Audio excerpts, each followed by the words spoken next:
Robert Baratheon had never imagined himself returning to King's Landing, let alone returning as something more than a specter in the minds of those who once feared and adored him.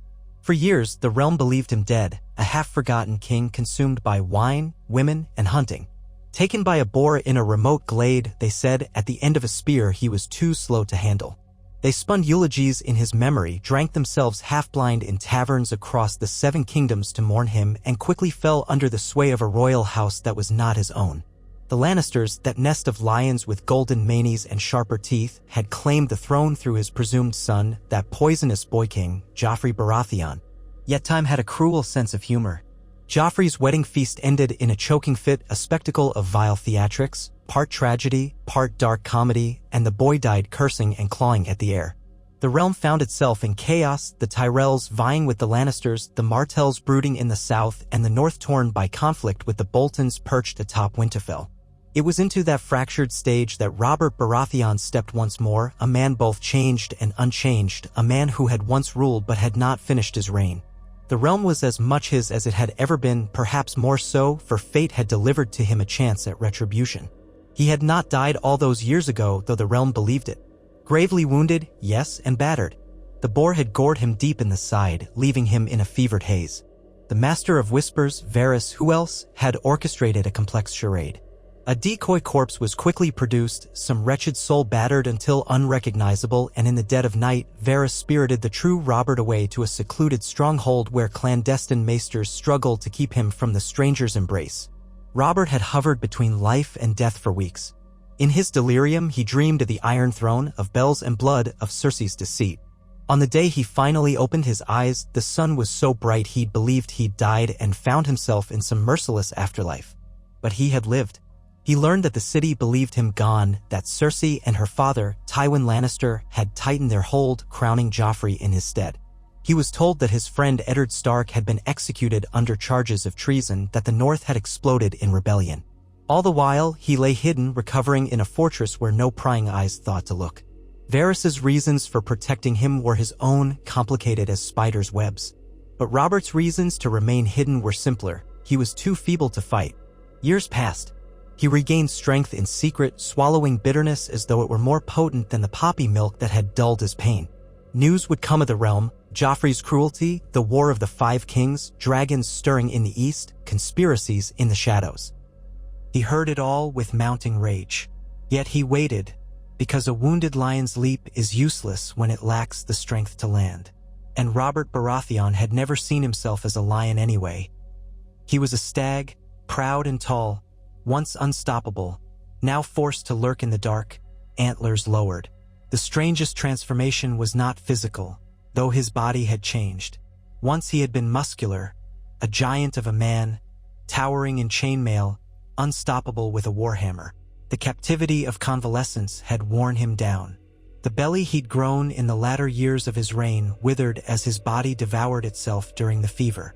When he finally regained some semblance of normality, he realized he had changed shape. He was broad still, with the shoulders of a soldier, but there was a jagged scar running across his side where the boar had pierced him, and his skin hung a bit looser than before.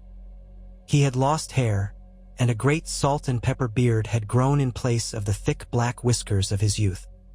He looked at himself and saw not the Robert who had taken the throne in a tide of fire and steel, not the swaggering warrior who had crushed Rhaegar Targaryen at the Trident. Instead, he saw a man weary of illusions, a man whose best friend had died by Lannister treachery, whose marriage had been a hollow travesty, whose children were illusions. The Robert that emerged from the shadows was older, yes, but dangerously driven. Like steel hardened in the forge and hammered anew, he felt a new clarity of purpose he'd lacked in his days of wanton indulgence. So it was that on the day after Joffrey Baratheon choked and died at his own wedding feast, Robert arrived at the city's doorstep, a secret no more. It took him a matter of days to gather the whispers, to slip bribes into the hands of the right sellswords, to find the loyalty of old Stormlanders who had never lost faith in their true king. The city was in mourning, or in a mixture of confusion and relief, for Joffrey's reign had brought little joy. Tywin Lannister had tried to keep order. Cersei was beside herself with grief and anger. though Robert had learned by rumor how twisted that mother's love had become. When the gold cloaks spotted him, clad in battered armor with a golden antler emblazoned upon his chest, it was as though the stranger himself had appeared. Some men knelt at once, barely believing their eyes, and some cried out that it was a deception. But Robert's voice, deep as the sea and resonant with the old fury, silenced them. "Hear me," he had shouted before the city gates. "I am King Robert Baratheon. I have returned to claim what was mine." And who among them could deny the truth when they saw his face, lined though it was, his eyes still that deep azure shade? Fear rippled through King's Landing, for if Robert Baratheon stood alive, it meant every truth they believed might be a lie. And indeed it was. Robert marched through the gates that day with a company of his old soldiers, those who had forsaken the Lannisters and the Tyrell alliances as soon as they caught wind of his survival. Word spread like wildfire through the streets. The common folk emerged from hovels, from taverns, from alleyways, gawking with wide eyes. Some shouted blessings. Some spat in suspicion. Others simply stared, uncertain whether they beheld a ghost or a returned king. At first, Robert spied more fear than joy in the city that had once reeked of celebration for his rule. He recalled the parades, the tourneys, the roar of the crowds. Now the city seemed more battered, more cynical. War had tested them. Then they saw him turn the corners, leading his men not with the drunken swagger of his past but with grim determination. No carriage, no golden crown, no pomp. This was a king seemingly reborn from the ashes of conflict, and by the time he reached the Red Keep, hundreds trailed behind in whispered awe. Inside, the Lannisters scrambled. The new king, Tommen, they said, the second boy, was to be crowned in haste, though the Lannisters had not yet sorted out the cause of Joffrey's murder. The Tyrells hovered nearby, uncertain whether to claim blame or shift suspicion, and the rift had only begun to fracture. Tywin Lannister, the Old Lion, rushed to reassert command.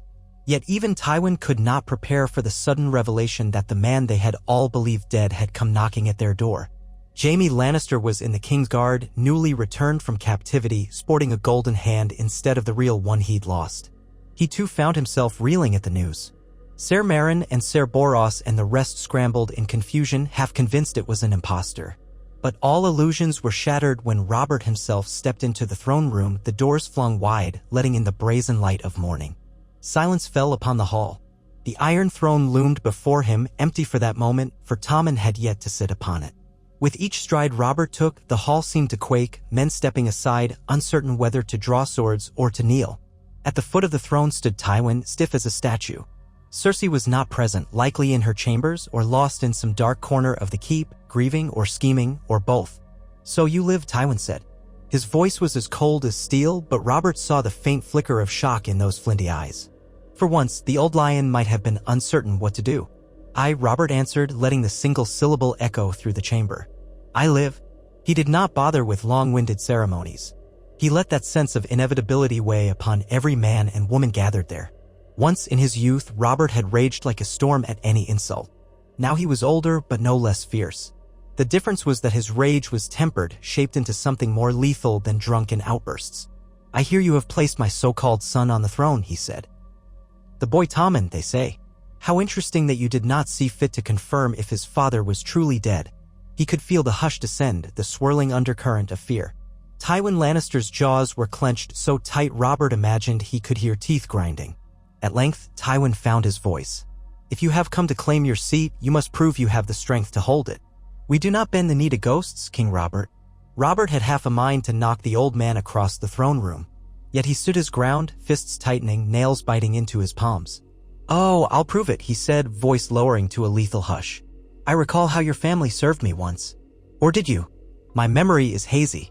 I heard so many rumors of incest, of illegitimate heirs, of lies, of betrayals. And I learned that Eddard Stark was executed under false pretenses. That alone would be enough for me to tear you limb from limb." He paused to let the words resonate. "Now you stand in the presence of your king, Tywin Lannister. Do you kneel or do you die?" For a breath, no one moved.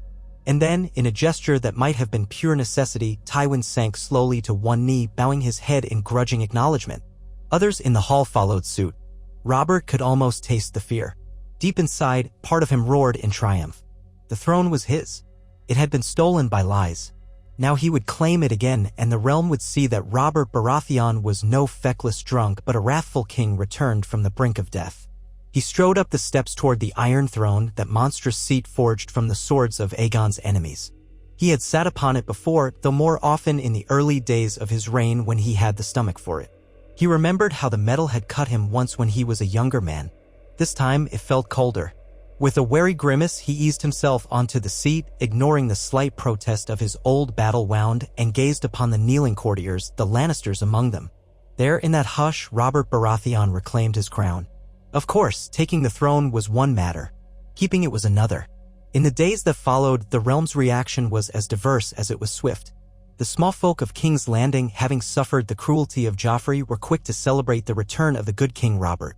Some told tall tales about his valor in the rebellion, about how he had once been a friend to the poor. Others were suspicious, reminding each other that Robert had grown idle, that his treasury had bled gold, that he had favored tourneys and feasting over governance. But even the suspicious ones admitted that the Lannisters' hold on the city had brought war and misery, and they were willing to give a returned Baratheon a chance. The nobility, meanwhile, was divided. The Tyrells, who had set their designs on uniting Margaery with Joffrey and, failing that, binding her to Tommen, found their plans crumbling overnight. Mace Tyrell sent raven after raven, wanting clarification, eager to salvage alliances. Dorne rumbled in the south, uncertain whether this new development offered a chance to avenge Oberyn Martell's death or if it threatened them with yet another war. The veil was withdrawn, still protective of young Robert Arryn, but word reached them that the rumored father of their beloved Jon Arryn's ward, young Gendry, a bastard of Robert's, might emerge as some new piece on the chessboard. The North, ravaged by the War of the Five Kings, looked upon the capital with open hostility, for they still remembered Ned Stark's beheading. As for the Iron Islands, they had begun their raids anew. Robert faced a realm so fragmented it felt like 7 separate kingdoms again, each with its own grudges and strife. And in the far, far north, rumors persisted of a threat beyond the wall, an unimaginable threat that many lords south of the Neck dismissed as wildling fancy or the babbling of old crones. Robert Baratheon, however, was determined.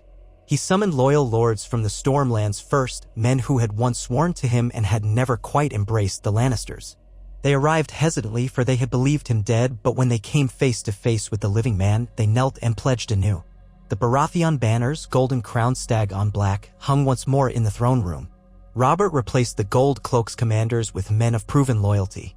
He recognized that power in King's Landing was tenuous. Many had grown fat on Lannister gold or become entwined with Tyrell ambitions.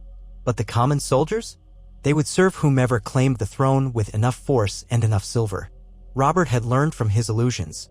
This time he would not drown himself in wine and let the realm's governance drift into other hands. This time he would stay vigilant.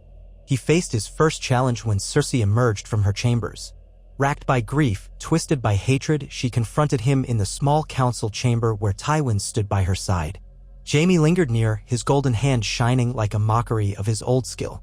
Cersei's features were haunted, a mother whose child had just died, but her stare dripped venom at Robert. They had never loved each other, not truly, and Robert had always suspected she hated him from the moment they wed. Now that hatred practically radiated from her. She demanded to know how he dared show his face after all this time, how he dared humiliate House Lannister by calling their heirs bastards and traitors. Her voice echoed through the chamber, fury unbounded. Robert listened, arms folded across his chest, letting her spew her bile. Then, in a voice cold as ice, he told her to sit down. "Your grief does not grant you leave to question the rightful king," he said. He did not roar. That was the difference from the old Robert. He spoke with quiet threat. "You lied to me about those children. I do not doubt you lied to me from the day of our wedding. There will be a reckoning for all of this, Cersei." Tywin tried to intervene, speaking of alliances, stability, the threat of chaos, but Robert would have none of it. "Where was your talk of alliances and stability when you framed Ned Stark for treason?" he demanded. "Where was your reason when your bastard boy sat on that throne and had men killed for sport?" He pointed a thick finger at Jaime. "Or do you think I don't recall what Bran Stark saw in that tower?" A hush fell and Jaime's face hardened. "You see, I had the benefit of time while I lay recovering, time to learn truths from many sources. I know, Kingslayer, that you and your sister share more than brotherly affection. I know those children were not mine." He glared at each of them in turn. "Joffrey is dead. Tommen, Myrcella, they are not of my line. I have no obligation to them. The realm has no obligation to them." His voice tightened. Cersei, for your countless treasons, you should be put to the sword. But for now, I have use for you. You will remain in the Red Keep, a prisoner in all but name, until I say otherwise." He turned to Jaime. "You, Sir Jaime, will remain in the Kingsguard for now because I want your honor bound here where I can see it. But do not think I have forgotten your oath-breaking. The moment you step out of line, I will deal with you personally." Tywin's eyes burned with rage behind his calm facade. It was a perilous confrontation. Robert knew that House Lannister still had armies in the field, still had wealth, still had cunning. But in this moment, Robert had seized the advantage. The shock of his return, the renewed loyalty of the Stormlords, and the gold cloaks under his command were enough to tip the scales. Tywin might attempt to spin his webs, but Robert had made a vow to himself never again to be a puppet dancing at the end of the Lannister strings. "Do you yield for now?" Robert asked, regarding Tywin with grim resolve. The old lion lifted his chin. "For now," Tywin replied. And that was the uneasy beginning of Robert's second reign. Even so, the city was on the verge of bursting. The Tyrells grumbled, the Lannisters seethed, and the opportunistic lords in the Crownlands watched closely. Robert had no illusions that the Lannister armies in the west would meekly accept his return. He expected war, a conflict that might ripple across the kingdoms as new alliances formed or old grudges burst forth. But he was ready. Part of him thirsted for it. He had been reborn in blood, and the thought of vengeance on those who had taken his friend's life and usurped his throne brought a savage satisfaction. He held court in the days that followed, listening to petitioners who approached with trembling uncertainty. The Iron Throne was not a seat of comfort, and each day Robert felt a dull ache in his old wound. But it kept him alert, reminding him that complacency had nearly cost him his life once before. As tensions simmered, a raven arrived from the north. It bore Stark news, literally. House Stark, or what remained of it, was in turmoil. Robb Stark, the young wolf, had been betrayed and murdered at the Twins. The Boltons had seized Winterfell, burning it, scattering the Stark loyalists. Yet the North was restive, unconquered in spirit, and there were rumors of Stannis Baratheon battling at the Wall. Stannis, Robert's younger brother, who once believed he was the rightful king. Robert read the messages in the solitude of his solar. After a lifetime of seeing Stannis as humorless and rigid, Robert wondered how his brother fared. The message indicated Stannis was contending with a foe more terrifying than petty kings, some talk of the dead walking, white walkers from beyond the wall, an ancient menace. Robert had always scoffed at old songs and fables. But after cheating death himself, after witnessing the madness that had befallen the realm, he found himself less certain. Perhaps there was truth in the nightmares from the far north. If so, then the North was in dire need of help. Yet how could he help them, with the Lannisters still coiled at his doorstep? That question kept him awake at night. He paced the ramparts of the Red Keep, ignoring the ache in his side, and stared over the city's flickering lights, weighed down by the burdens of rule. On the third day of his return, he convened a council of those he trusted, few though they were. Ser Barristan Selmy had slipped away from King's Landing some time before, but Robert hoped to recall him. Many others whom he might have trusted were gone. Jon Arryn, Eddard Stark, even Renly, his charming youngest brother. Renly had been murdered, they said, in mysterious circumstances involving shadowy sorcery and the ambitions of Stannis. So Robert's circle was smaller, composed of old Stormlords like Lord Penrose, Lord Errol, and of new faces who had proven loyalty in the chaos, plus a handful of pragmatic figures Varys had discreetly brought forth. Though Robert mistrusted the Master of Whispers, he recognized the value of Varys's network of information and grudgingly admitted that Varys was the reason he still drew breath at all. They debated the northern threat and the Lannister menace. The council was divided. Some urged Robert to march at once against the Lannisters, to tear Casterly Rock asunder and break their hold on the west, ensuring no further rebellions could fester. Others insisted the real threat was in the north, that if the tales of White Walkers and undead whites were even half true, then ignoring them could doom the entire realm. Robert remained silent for a long time, letting their arguments wash over him. In his mind's eye, he saw Eddard's face, faithful Ned, who had always warned him to be mindful of the cold winds rising from the north. Ned had wanted to tell Robert the truth about Cersei's children, and for that he'd lost his head. The memory stabbed Robert with guilt. Ned had also once told him that while southern lords squabbled, the real danger might come from beyond the wall. Robert hadn't listened then. Perhaps it was time he listened now. His decision, when he gave it, surprised many.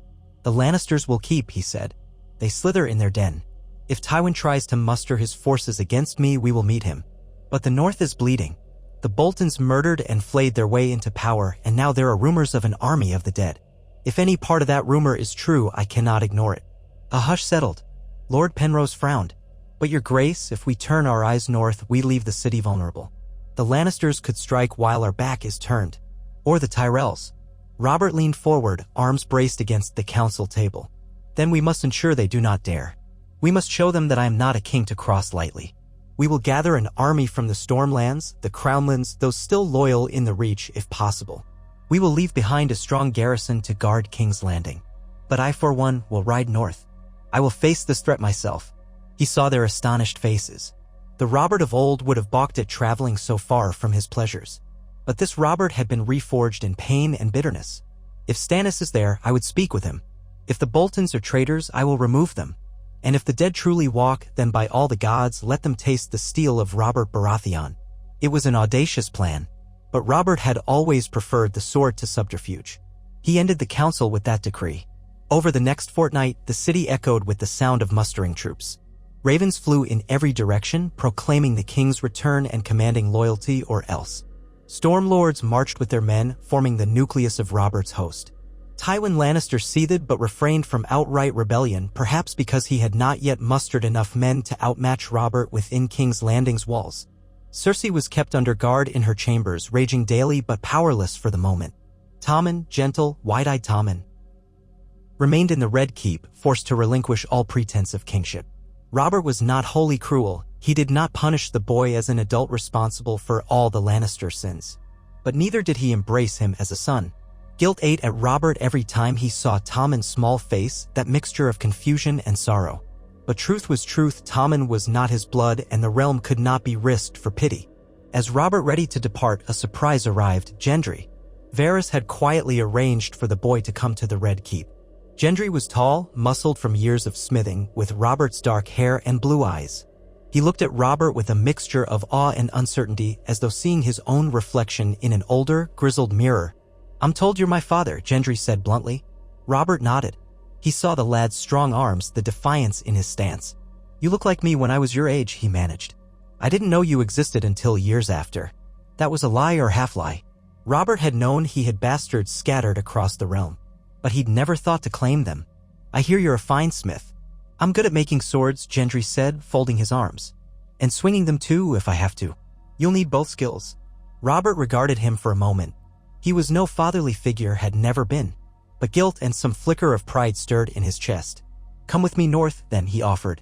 "We'll put your hammer and your sword arm to the test."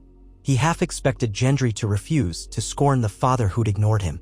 But Gendry's eyes betrayed a hunger for belonging. They said he joined the Brotherhood without banners for a time, then drifted. He had no real home. And so he accepted with a nod. Thus did Robert Baratheon take his bastard son into his service, forging a bond as unsteady as a sword still glowing hot from the forge. The day Robert departed King's Landing, the small folk lined the streets. They watched the columns of soldiers, the black banners bearing the golden stag, the battered Baratheon warhammers and swords that had once conquered a dynasty. They watched Robert himself ride at the front, no golden ornaments on his armor, only the sigil on his breastplate. Some cheered his name, remembering better times. Others watched silently, uncertain of this changed king. But none could deny the powerful spectacle. Robert Baratheon was a warrior king once more. He left command of the city in the hands of stormlords loyal to him. "Keep the peace," he told them, "and keep an eye on the Lannisters. If Tywin stirs, send word." Then, with the echoes of hoofbeats on cobblestones, Robert led his army north. They traveled the King's Road, making good time. The weather was crisp, summer still clinging though autumn threatened on the horizon. Robert rode in the vanguard, his presence a declaration that he would not cower in the safety of a royal wheelhouse. Along the way, more men flocked to him. Veterans of the War of the Five Kings, disillusioned by the betrayals and the whiplash of alliances, joined the returning Baratheon cause. Small lords declared for him, hoping the presence of a strong king might restore order. Robert welcomed them, though he kept a watchful eye. He'd learned how quickly men might turn their cloaks. His scouts reported that Tywin Lannister remained in King's Landing, quietly assembling any support he could. The Lannister forces in the west were commanded by Kevan Lannister and the remnants of the war-weary armies. The Tyrells seemed content to wait, uncertain whether to move against a king who might still forgive them or to scheme a different marriage alliance. The Riverlands were still in chaos after the death of the Tully Patriarch, Hoster, and the Red Wedding's horrors. None of these lords seemed eager to march on Robert. Not yet. Perhaps they remembered the last time he'd unleashed his wrath upon the field of battle, how unstoppable he had been in single combat. Perhaps they waited to see if the stories of white-eyed ghouls in the north would swallow him whole before they needed to commit. Day by day, the air grew colder. The climate shifted as they left the fertile south and approached the neck, that marshy chokehold that marked the edge of the north. Robert felt a strange stirring in his soul. He remembered visiting Winterfell in better days, feasting with Ned, hunting in the surrounding forests, laughing in the Great Hall. That seemed a lifetime ago. Now, the north was ravaged, Ned's line nearly extinguished, the land crawling with enemies. Bolton flayed men, so the stories went, to keep them in fear. Roose Bolton was the newly declared Warden of the North under the Lannisters. Robert felt a wave of disgust. Eddard Stark had been an honorable man. To see the North in the hands of sadists was an abomination. "I will avenge you, Ned," Robert murmured on the day his army crossed the swollen waters near Moat Cailin. "I will do what I should have done from the start." Yet the North was not so easily tamed. The crumbling ruin of Moat Cailin was held by Bolton men, and to pass, Robert's forces had to lay siege. It was a short and brutal affair. The Bolton men were outnumbered, cut off from resupply. But they fought viciously, raining arrows down from the ancient towers. Robert stood in the thick of it, ignoring those who urged him to remain behind the lines. He swung a warhammer again, albeit a new one forged for him since the old relic of the rebellion was lost. It felt both familiar and strange in his hands. The weight of it, the recoil of striking a man's shield, the sound of metal crushing bone, these were sensations he had abandoned during his complacent reign, but that now returned to him as if from a half-forgotten dream. He felt the old thrill of combat flare in his veins, though tempered by age. He could not bound as swiftly as before, could not spin the hammer with the same reckless vigor. But he was still formidable, still a man to fear. With Gendry at his side, the two hammered the Bolton lines, scattering them. Moat Cailin fell before the day was out, and the Bolton men who surrendered were taken prisoner. Robert had the ringleaders executed. He learned from captured soldiers that Roose Bolton was at Winterfell, and that his bastard son, Ramsay Snow, or Ramsay Bolton now, was said to be the real monster of the family, sowing terror wherever he went. To that Robert only grunted. "We'll see how he fares against a Baratheon," he said. He left a small garrison at Moat Cailin, then pressed northward, the land growing ever more somber. Smoke rose from distant villages that had been burned out. The roads were littered with the corpses of men and animals, signs of battles fought without quarter. Everywhere he saw the scars of war, the legacy of the chaos that had enveloped the realm in his absence. This was the reality he had let happen by leaving the realm to the Lannisters. He felt anger, but also a biting guilt. The nights grew longer, colder, the sky an endless gray that hinted at the coming winter. The Starks had always said winter was coming. Robert now sensed it in his bones. And with winter came the whisper of unnatural forces to the far north. At a crossroad near the last river, a ragged band of men approached under a makeshift banner. They claimed to be loyalists of the late Robb Stark, men who had survived the Red Wedding by happenstance or cunning. They recognized Robert immediately, or recognized the banners. Their leader, a tall huntsman named Hother Whitebow, spoke for them. "We heard the rumors," he said, hollow-eyed. "That King Robert Baratheon returned from the dead to set things right." He offered a half-hearted grin. "We're desperate enough to believe them." Robert listened as Hother recounted the horrors under the Boltons, how Winterfell stood as a battered husk with the flayed man's sigil hoisted above its walls. Lady Arya Stark vanished. Bran and Rickon Stark, rumored dead, rumored alive, no one knows. Sansa Stark is in the wind. Jon Snow is at the wall with the Night's Watch, but we hear talk of wildling invasions, White Walkers. We have no lord to rally behind. The man swallowed. "If you mean to march on Winterfell, we'll join you. We'd rather die trying to reclaim the north than live under the bastard of Bolton." A hush settled as Robert considered. His eyes drifted over these men, hungry, scarred, armed with battered weapons. They reminded him of the soldiers he had once led during the rebellion, men with more spirit than training. He had them fed from his army stores. Then he told them, "You have a king to follow if you'll have me. I mean to set the north free of these flayed men. I owed Ned Stark that much and more." And so they joined his host. Momentum built with each mile closer to Winterfell. Word spread among northern folk that Robert Baratheon was marching against the Boltons. Small pockets of resistance rose up, harrying Bolton outriders. By the time they glimpsed the ancient walls of Winterfell, Robert's army had swelled with ragged northerners seeking vengeance. The keep itself was wounded, sections still burnt from the Iron-born occupation under Theon Greyjoy. The flayed man banner snapped in the wind. Spies reported that Roose Bolton was inside, along with his monstrous son, Ramsay, and a garrison of hardened men. They also reported that Stannis Baratheon was rumored to be at the wall, having marched north to fight wildlings or worse. Robert found it grimly amusing that both Baratheon brothers had converged upon the north for very different reasons. That night, Robert met his commanders by torchlight in a hastily erected pavilion. The wind howled outside. They planned an assault at dawn. A direct siege might take too long, especially in the cold. He wanted to strike quickly before Bolton reinforcements arrived. So they agreed to assault the main gate at first light using battering rams while a second force circled around to the broken section of the walls. Though repaired, it might be weaker. Robert would be in the thick of it no matter what his men advised. If he was to claim his mantle as a warrior king, he would do it on the battlefield. Quiet settled over the camp as men tried to sleep before the bloodshed. Robert stood outside his tent wrapped in a fur cloak. Snowflakes drifted in the air. He stared up at the faint shimmer of the stars and thought of Ned. "I'm here, old friend," he murmured. "I'm sorry it took so long." Dawn broke cold and pale, the sky the color of iron. Horns blasted across the field. Men formed ranks, stamping their feet to keep warm, steam rising from their mouths and the muzzles of horses. Robert felt the old rush of battle fill him, though he also felt the ache in his side. He pushed it aside, determined not to show weakness. The war drums sounded, the banners rose high. With a thunderous roar, the vanguard surged forward, carrying the battering ram. Arrows rained down from Winterfell's walls. A few men collapsed, shafts in their throats or eyes. Robert charged behind the ram, keeping pace. The gate loomed ahead, thick and barred.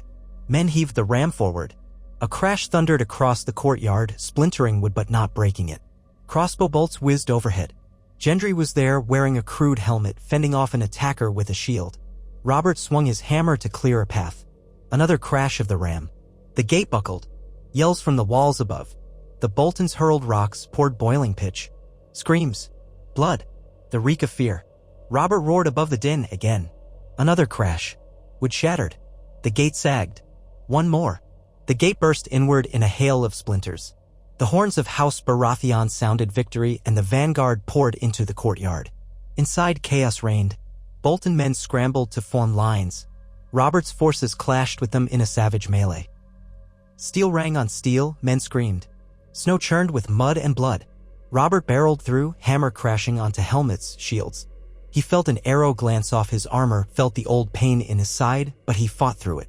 This was what he had been born to do, to fight, to lead, to conquer. It was as though the years of drunken lethargy had burned away, leaving only raw purpose.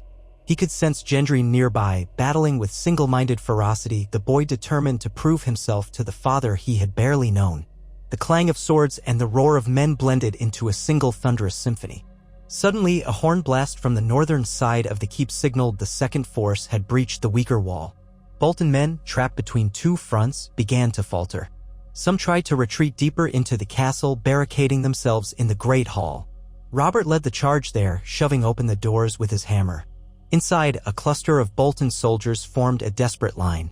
Among them stood Ramsay Bolton, a leering figure in dark leathers. His eyes gleamed with sadistic glee even in the face of defeat. "So the drunken king returns," Ramsay sneered.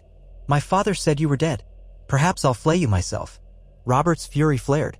He had heard enough of Ramsay's atrocities, the flaying of peasants, the torture of women, the savage hunts. With a wild roar, Robert hurled himself forward. Ramsay darted aside with surprising speed, letting one of his men take the brunt of Robert's hammer. Gore spattered. Then Ramsay lunged with twin daggers, forcing Robert to pivot aside. They circled, the chaos of battle all around them. Robert felt his heart pounding like a drum. Ramsay's grin was feral. "Your friend Ned Stark died like a traitor." His daughter, how she screamed, they said. He never finished. Robert swung his hammer in a deadly arc. Ramsay tried to twist away, but the iron head connected with his ribs, crushing them. A shriek of agony tore from the bastard's throat. He staggered, blood spattering from his mouth. Robert followed with a backhanded blow that caught Ramsay on the temple, sending him sprawling to the floor. "You know nothing of Ned Stark," Robert growled, raising the hammer high. "And you never will." He brought it crashing down on Ramsay's skull, ending him in a grisly instant. Bolton resistance crumbled with Ramsay's death. Men dropped their weapons, surrendering or fleeing. Smoke drifted through the halls where fires had started. Robert strode into the courtyard, panting, face flecked with blood. He saw Gendry approach, battered but alive. The boy stared at his father with a mixture of awe and horror. "Is it over?" Gendry asked. Robert spat. "Over here, perhaps. But not over yet." He climbed the steps to the keep's upper walkways, searching for Roose Bolton. He found the man cornered in the Lord's chambers by a handful of northern rebels. Roose faced them with cold composure. His pale eyes flicked to Robert. "So you are the returned king. My compliments. You were difficult to kill." Robert stared at this murderer, this traitor who had orchestrated the Red Wedding with Walder Frey, dooming Robb Stark and his mother. Here was the man who had turned the North into a charnel house. "You will answer for Ned Stark's murder, for the Red Wedding, for your crimes," Robert said, voice low. Roose tilted his head. "I answer only to the Lannisters," he said. "And soon you will too." Robert's answer was swift. He ran Roose through with a sword taken from a fallen foe. No grand speech. No further condemnation. Just a single strike. Roose Bolton died as he had lived, betrayed by his own cunning, undone by the havoc he'd helped unleash. With Bolton father and son dead, Winterfell was reclaimed. The northern rebels let out a ragged cheer. Some wept, recalling the tragedies that had befallen the Stark line. Robert ordered the flayed man banners torn down and burned. He stood in the great courtyard where once Ned and Cat Stark had greeted him years ago with open arms. The memory stung. For a moment, he wondered if the Starks' ghosts lingered here. He let the cold wind wash over him as his men began to secure the keep, treating the wounded, gathering the dead. At long last, Winterfell was free from the Boltons. But so many Starks were gone. The northern folk who had joined him were jubilant but also grieving. They had no new lord to place in Winterfell. Even the direwolf sigil was absent from the ramparts. The place felt haunted. Robert vowed then and there that the North would not remain lordless. If there was any Stark left to claim it, he would see them restored. If not, he would find a way to honor them. Ned deserved that much. The next day, he walked the battlements with Gendry, surveying the battered walls. A chill wind bit at them. "I heard rumor that Bran and Rickon Stark might still live somewhere," Gendry said, glancing at his father. "And there's Jon Snow at the Wall, a bastard of Ned Stark's." Robert nodded. "Aye, he's at the Wall, but his vows bind him to the Night's Watch. We'll see." His gaze drifted north. "This is just the beginning. If the tales of White Walkers are true, we must see for ourselves." He felt a strange pull. A lifetime ago, he would have laughed at such tales. Now he was older, battered, and had witnessed enough horrors in the realm that he was no longer so dismissive. If the dead truly walked, that was a threat more dire than any Lannister scheme. He resolved to march further north, to Castle Black, to speak with Stannis, if indeed Stannis was there, and to see with his own eyes this rumored army of the dead. He left a portion of his forces in Winterfell to hold it, commanded by a loyal Stormlord with many northern volunteers among them. The rest of his host set out, trudging through the snowbound roads. Bitter winds hissed through the trees. Villages they passed were half abandoned, the northern folk having fled or starved. At times, they encountered roving bands of wildlings, ragged and desperate, who had ventured south of the wall. Clashes erupted. But once the wildlings realized they faced a large force, some surrendered or scattered. Word spread that King Stannis Baratheon had confronted the wildling leader, Mance Rayder, at the wall and had forced them into submission or scattered them. Yet the real threat was said to be something else entirely, things that only came out at night, with eyes of ice and skin of the dead. Robert's men grew uneasy, whispering of unnatural shapes glimpsed among the trees, of missing scouts whose bodies were never found. Gendry tried to dismiss these as campfire fears, but even he seemed rattled by the eerie silence of the forest. Robert kept his counsel, though inside he felt a dread he had never known on any battlefield. At last, they crested a ridge and saw the wall itself rising in the distance, a vast barrier of ice that dwarfed every castle in the realm. Robert had seen it once in his youth, but it still took his breath away. They approached Castle Black, the ancient stronghold of the Night's Watch. Smoke rose from its chimneys, black banners waved, and men in dark cloaks patrolled the ramparts. As Robert's host drew near, the Watch's men turned out to greet them, wary but curious. Their leader was a middle-aged man with a graying beard who introduced himself as Ser Dennis Mallister from the Shadow Tower, temporarily commanding at Castle Black in the absence of Lord Commander. Robert frowned. "Where's the Lord Commander?" he asked, expecting Jeor Mormont. But Jeor was dead, he learned, fallen in a mutiny beyond the wall. The new Lord Commander was Jon Snow, Ned Stark's bastard. That gave Robert pause. "They say he's beyond the wall at Harhome or somewhere close," Dennis Mallister explained. "He's attempting to rescue wildlings before the White Walkers slaughter them. Stannis Baratheon led a force there as well, but they separated." The king marched deeper into the north, though we've had no word from him in days. Winter is closing in fast. We fear the worst. Robert's expression was grim. So Stannis had marched even further into the land of always winter. Jon Snow, a mere boy last Robert remembered, was now Lord Commander. The world had turned upside down. I need to see this threat for myself, Robert said. We will ride out and find them. Dennis tried to dissuade him, warning of the horrors rumored to lurk there. But Robert insisted. He would not let his brother vanish into the snow without knowing the outcome. He would not let the realm be threatened by a darkness he had not faced. For years he had run from his duties, drowned himself in ale and excuses, letting traitors and schemers tear the kingdom apart. Now he would do what a king must do, confront the greatest menace threatening his people. He gave orders for his men to rest and resupply at Castle Black, then form a smaller expeditionary force that would accompany him. The journey beyond the wall was no place for untested recruits or the faint of heart. Robert would take volunteers, only those willing to face the unimaginable. Many among his host were terrified, but a handful stepped forward, Gendry among them. Robert felt grudging pride, though also paternal concern he had never known. Was he leading his son to doom? Yet Gendry's eyes burned with determination. Robert could not deny him.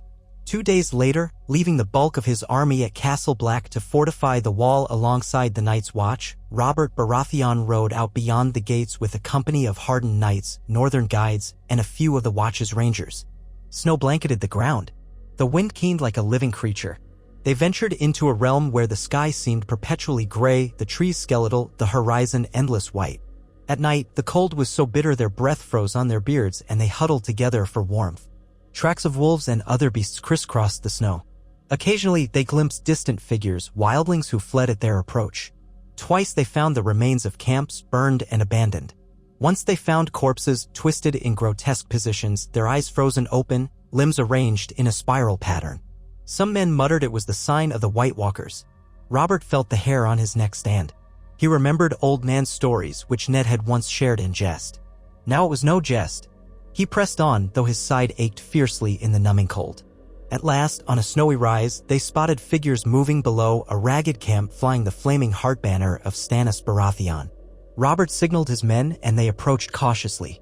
The camp was half in ruins, tents collapsed or buried in drifts. Piles of bodies ringed a makeshift barricade. Robert's throat clenched. The smell of death was faint but undeniable. As they drew near, men stumbled forth from behind the barricade, hollow-cheeked, eyes wide. One recognized Robert's banner and nearly fell to his knees in astonishment. "King Robert," he gasped as though seeing a ghost. "We thought we were lost." Robert dismounted, flinging aside his hood. "Where is Stannis?" he demanded. The soldier, trembling in the cold, could barely answer. "Gone, many were lost to the snows. Then the dead attacked. We called them whites. Some nights they come in waves, eyes glowing blue." A haunted look passed over the man's face. "They don't die easy. You burn them or they rise again." King Stannis led a party north to try and find their source, but that was 3 days ago. "We've heard nothing." Robert surveyed the camp, the battered remains of Stannis's forces. Men stared at him as if he were an apparition. Many were wounded or frostbitten. Some clung to the last shreds of discipline. Robert felt a surge of pity. Stannis had always been relentless, but he had led these men into a frozen nightmare. Perhaps they had come to do the right thing, fight the walkers, defend the realm. But the cost was plain to see. "We will not abandon you," Robert said, voice carrying over the howling wind. "We'll fortify your camp, tend your wounded, and then I'll find my brother." He gave orders and his men rushed to help, distributing what supplies they had. Fires were kindled. Watches were doubled. The Night's Watch Rangers worked quickly to burn the bodies, warning that if they didn't, those corpses might rise again. The gloom of the oncoming night pressed at them. In the flickering light of the fires, Robert could see fear etched into every face. Somewhere in the distance, a horn sounded, echoing over the snow. At first, they thought it a trick of the wind. But then it sounded again, closer. Men grabbed weapons. The camp tensed. Robert hefted his hammer, adrenaline surging. He had fought men all his life. He had battled Targaryen loyalists, Greyjoy rebels, and Lannister scum. But this was something else. The horn's wail was eerie, resonating with an otherworldly pitch. Then came the shapes in the darkness, silhouettes against the snow, shambling forms with eyes glinting in unnatural blue. The whites. A wave of them, once human, once wildlings or watchers or soldiers, now twisted into undead puppets. Behind them loomed taller figures with pale, flesh-like ice and weapons that glimmered with a frosty sheen. "White Walkers," whispered the Night's Watch men in terror. Robert had only moments to process the sight before the Whites attacked, staggering forward with unnatural strength, clawing at the barricades. Arrows from Robert's archers whizzed overhead, striking bodies that did not falter unless hit in the head or burned. The White Walkers hung back, watching with cold malevolence, their presence alone chilling the air further. Robert roared, "Fire! Use fire!" Torches and flaming arrows lit the night. Gendry swung a torch-soaked hammer, smashing an advancing White, setting it ablaze. All around them, chaos erupted. Men screamed as icy hands seized them, pulling them into the horde. The smell of burning flesh, living and dead, saturated the air. Robert fought with grim determination, hammering Whites to the ground where others stabbed them with fire-hardened spears. But for every White they destroyed, more seemed to lurch forward. The White Walkers advanced slowly, as though savoring the slaughter. Robert caught sight of one in the glow of a nearby fire, a tall, gaunt figure with flesh like crystalline ice, eyes glowing with ancient hatred. It carried a spear of ice that glinted malevolently. With a piercing shriek, the White Walker lunged at Robert. He barely blocked the strike with the haft of his hammer. Ice chipped from the spear's tip, but the cold radiating from it bit into his hands. Robert swung the hammer, but the walker moved with inhuman speed, dodging fluidly. It lashed out again.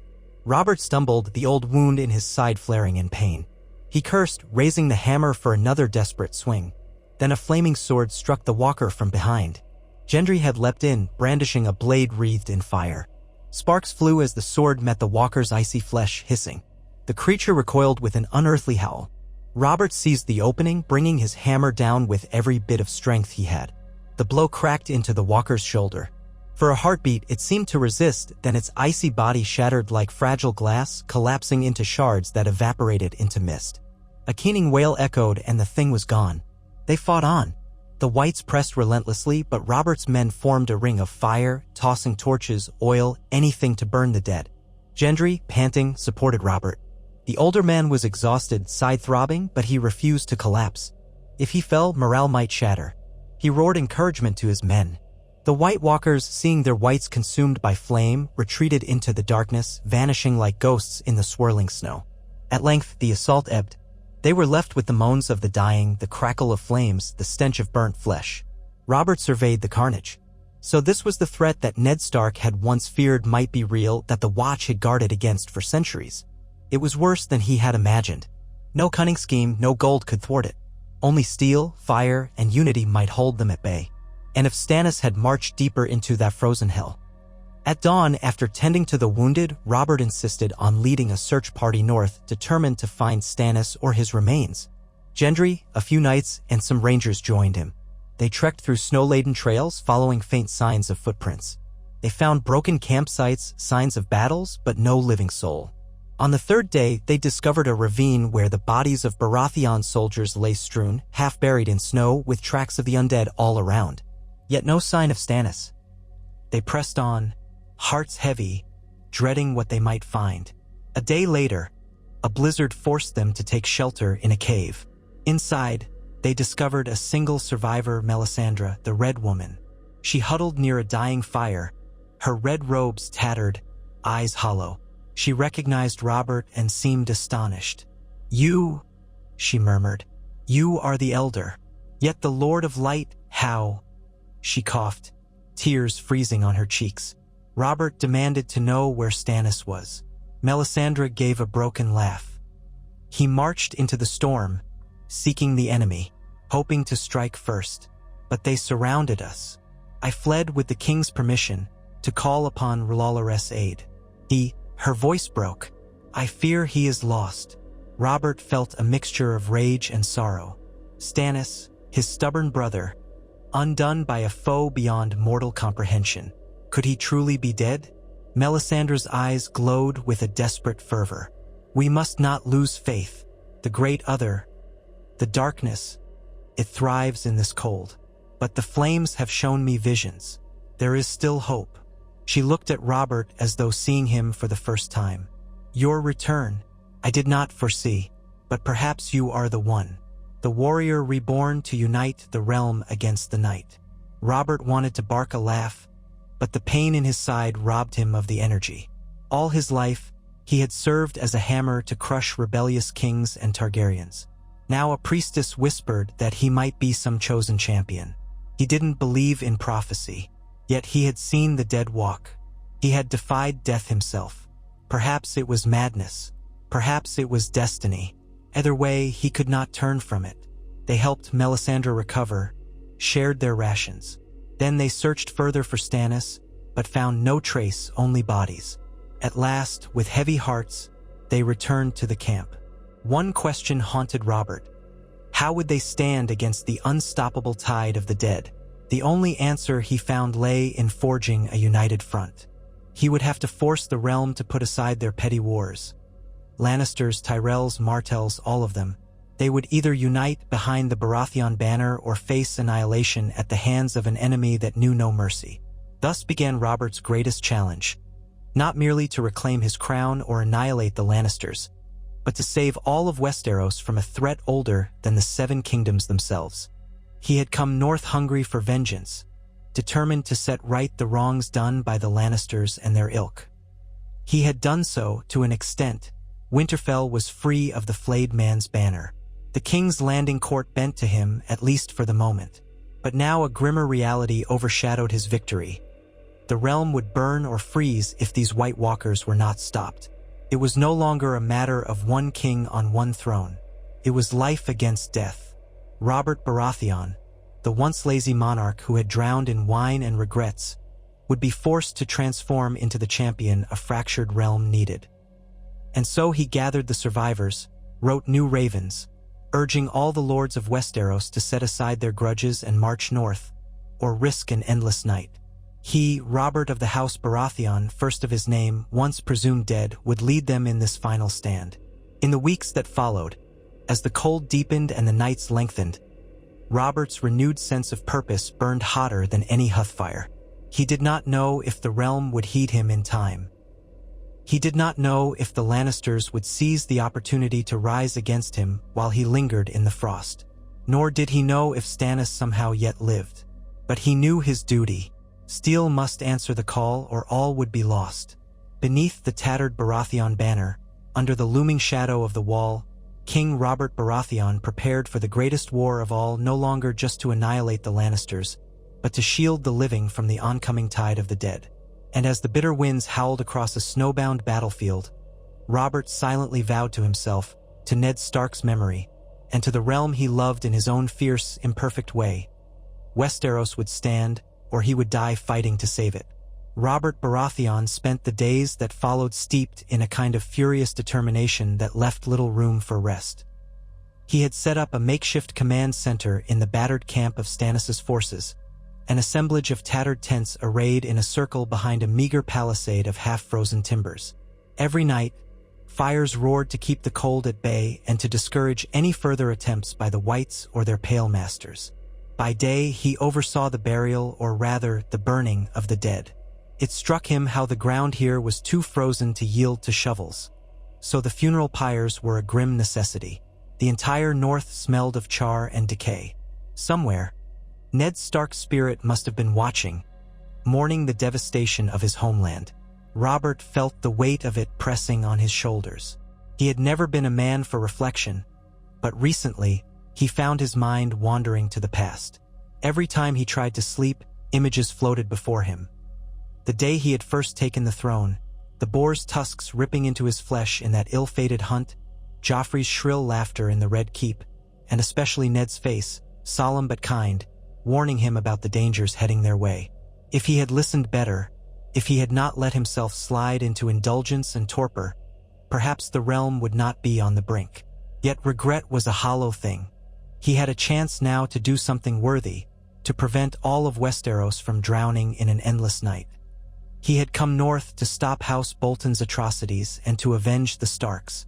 Now, if luck and willpower held, he would become the shield the entire realm needed. Though the immediate danger of another mass assault by the dead lingered, some part of Robert itched to return south and finish what he had started with the Lannisters. The memory of Tywin Lannister kneeling before him in the throne room was still fresh, but Robert knew Tywin's grudging submission would not last. He had left a caretaker government in King's Landing, men he trusted only so far as he could see them. Old grudges would keep simmering. The gold of Casterly Rock could buy alliances in his absence.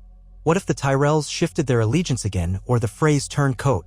On top of all that, the Iron Islands were never patient in times of perceived weakness, and the Dornish had nursed their own festering resentments since the death of Elia Martell decades ago. All the wars of men now seemed small compared to the horror of the Walkers, but Robert knew only too well how ambition could blind men to the greater threat. As he stood outside his tent one evening, cradling a dented tin cup of watered wine, not a heavy drink, for he had learned caution even in that, Gendry approached. The young man had earned a new respect from the camp after the night's battle. Tales spread of how he had saved King Robert from an icy spear, brandishing a flaming blade as if he had been born to it. Gendry didn't brag. He simply went about his duties, forging nails from scraps of steel or checking the edges on battered swords. Yet the soldiers noticed his hammer arms and the scowl that reminded them of Robert's younger days. Already, a few whispered that Gendry was like a prince in disguise, even if no such title had been conferred. "Lord Commander Mallister is ready for you," Gendry said, still a bit stiff around Robert, uncertain how to address the man who was both father and king. "He and some of the Watch have more details on the attacks from the dead. They want your counsel." Robert downed the last swallow of wine, crumpled the tin cup in one meaty fist, and grunted. I'm coming." Then he nodded to Gendry. "Has there been word from Winterfell?" "They've strengthened the walls as best they can," Gendry answered. "No major attacks since the Boltons were driven out. But they're short on supplies. It's a cold, hungry winter for New York." Robert nodded grimly. The entire North was on the verge of famine, or worse. He followed Gendry into the largest of the tents, where Lord Commander Dennis Mallister, gaunt-faced, with streaks of white in his hair, and several black-clad Night's Watch officers were gathered around a crude map pinned to a half-rotten table. Torches flickered on the canvas walls, casting an orange glow that seemed at odds with the icy gloom outside. Mallister tapped the map, indicating a stretch of land beyond the Frostfangs. Most of the large wildling groups have either been forced south of the wall or scattered, but Stannis marched farther in, following some rumor of a hidden pass leading to the heart of the White Walkers' domain. That was madness, if you ask me, but the king was desperate to strike first, or so the men say. They wanted a decisive victory to unite the realm behind him. Robert ran a hand across his beard. "And now he's gone. If he's alive, we owe it to him and to the realm to find him. If he's dead, we need to recover his men or at least confirm what happened to them." A younger ranger named Dolorous Ed coughed quietly and shook his head. "Your Grace, I can't imagine many survived out there. The wind alone cuts like a knife. And if the whites roam in great numbers, well, I wouldn't bet on even a great army's survival." "We won't commit a full host," Robert declared. "Only a small search party, perhaps 100 riders on hardy Garrons, enough to fight off smaller attacks but quick enough to retreat if we're overwhelmed." His voice dripped with the authority of a man used to command. "I'll go with them. The rest will remain here, building up these fortifications. If the whites attack again, you hold them off. If you must pull back, do so, but send ravens south. Send them to King's Landing, to Winterfell, to every seat of power. Let them know the time to unite is now." Dennis Mallister hesitated. "Your Grace, I cannot advise you to ride so far north. You saw that last attack. It nearly overwhelmed us. And as important as you are, if you die." Robert cut him off with a gesture. "I hear your counsel, but I'll not cower behind these walls while my brother's fate is unknown. I'm done sitting on a throne that others can usurp in my absence. If a king does not lead, how can he expect men to follow?" His gaze swept around, inviting no further protest. They gave him silence. He appreciated the Night's Watch. They had old traditions of discipline and sacrifice. They might question his decisions, but they would obey. So it was agreed, at first light, a party would ride north. Robert spent the rest of the night preparing. He donned heavier furs over the battered plate he had worn in the capture of Winterfell, though he had to leave some metal behind. The cold up here made full steel armor a liability. Instead, he wore layered leathers and chainmail, carefully wrapped so as to keep frost from biting through. Gendry helped him check his warhammer, a formidable piece of steel that had already proven itself against a White Walker. Its haft was thick oak, bound with strips of hide for extra grip. Robert flexed his shoulders and felt the old, familiar ache in his side. The wound from the boar all those years ago still pained him sometimes, especially in the cold, but he had come too far to let it slow him. Gendry asked if he could join the search party. "You've already risked your neck plenty," Robert said, leveling a stern gaze at his bastard. "Are you sure this is what you want?" Gendry nodded sharply. "Better to face it than wait here for another attack. Besides, you'll need a man who can fix a cracked plate or break a white skull in a pinch." Robert almost let slip a smile. "Aye, that's true enough. Very well." Then he softened his tone, dropping it so only Gendry would hear. "You fought well, lad. I'm proud of you." It was as close to fatherly praise as Robert had ever come. Gendry flushed, unsure how to respond, and returned to preparing his gear. Morning arrived in a haze of white. The search party set out, wrapped tightly in cloaks and hoods, carrying torches and kindling for fires. Each man had dragonglass daggers strapped to his belt. Gifts from the caches at the Fist of the First Men, they said, discovered by the Night's Watch a few years before. Robert frowned at the black, volcanic blades. He had never imagined a day would come where such a strange weapon would be vital. But he had seen how normal steel sometimes shattered against a White Walker's icy sword, while dragonglass could wound them more reliably. Better to carry them than rely on luck. They proceeded in a slow column, horses crunching through the crusted snow. Trees loomed, skeletal and silent, a world of black and white. The cold seemed to seep under their skins, making every breath sting. Robert tried to keep his men's spirits up by shouting the occasional jest, but the hush devoured all levity. Now and then, they passed the frozen corpses of wildlings or men from Stannis' vanguard, half buried. They paused each time to burn the bodies, for fear they might rise. That alone drained their precious reserves of oil. On the second day, they found a gully littered with the wreckage of wagons, broken axles, tattered banners, a scattering of weapons. No survivors. When they examined the corpses, they found them torn apart, as if by savage claws. Some had flesh blackened by frostbite, others bore the marks of white talons. Gendry's face went pale, but he helped Robert tip the remains into a pile that they set ablaze.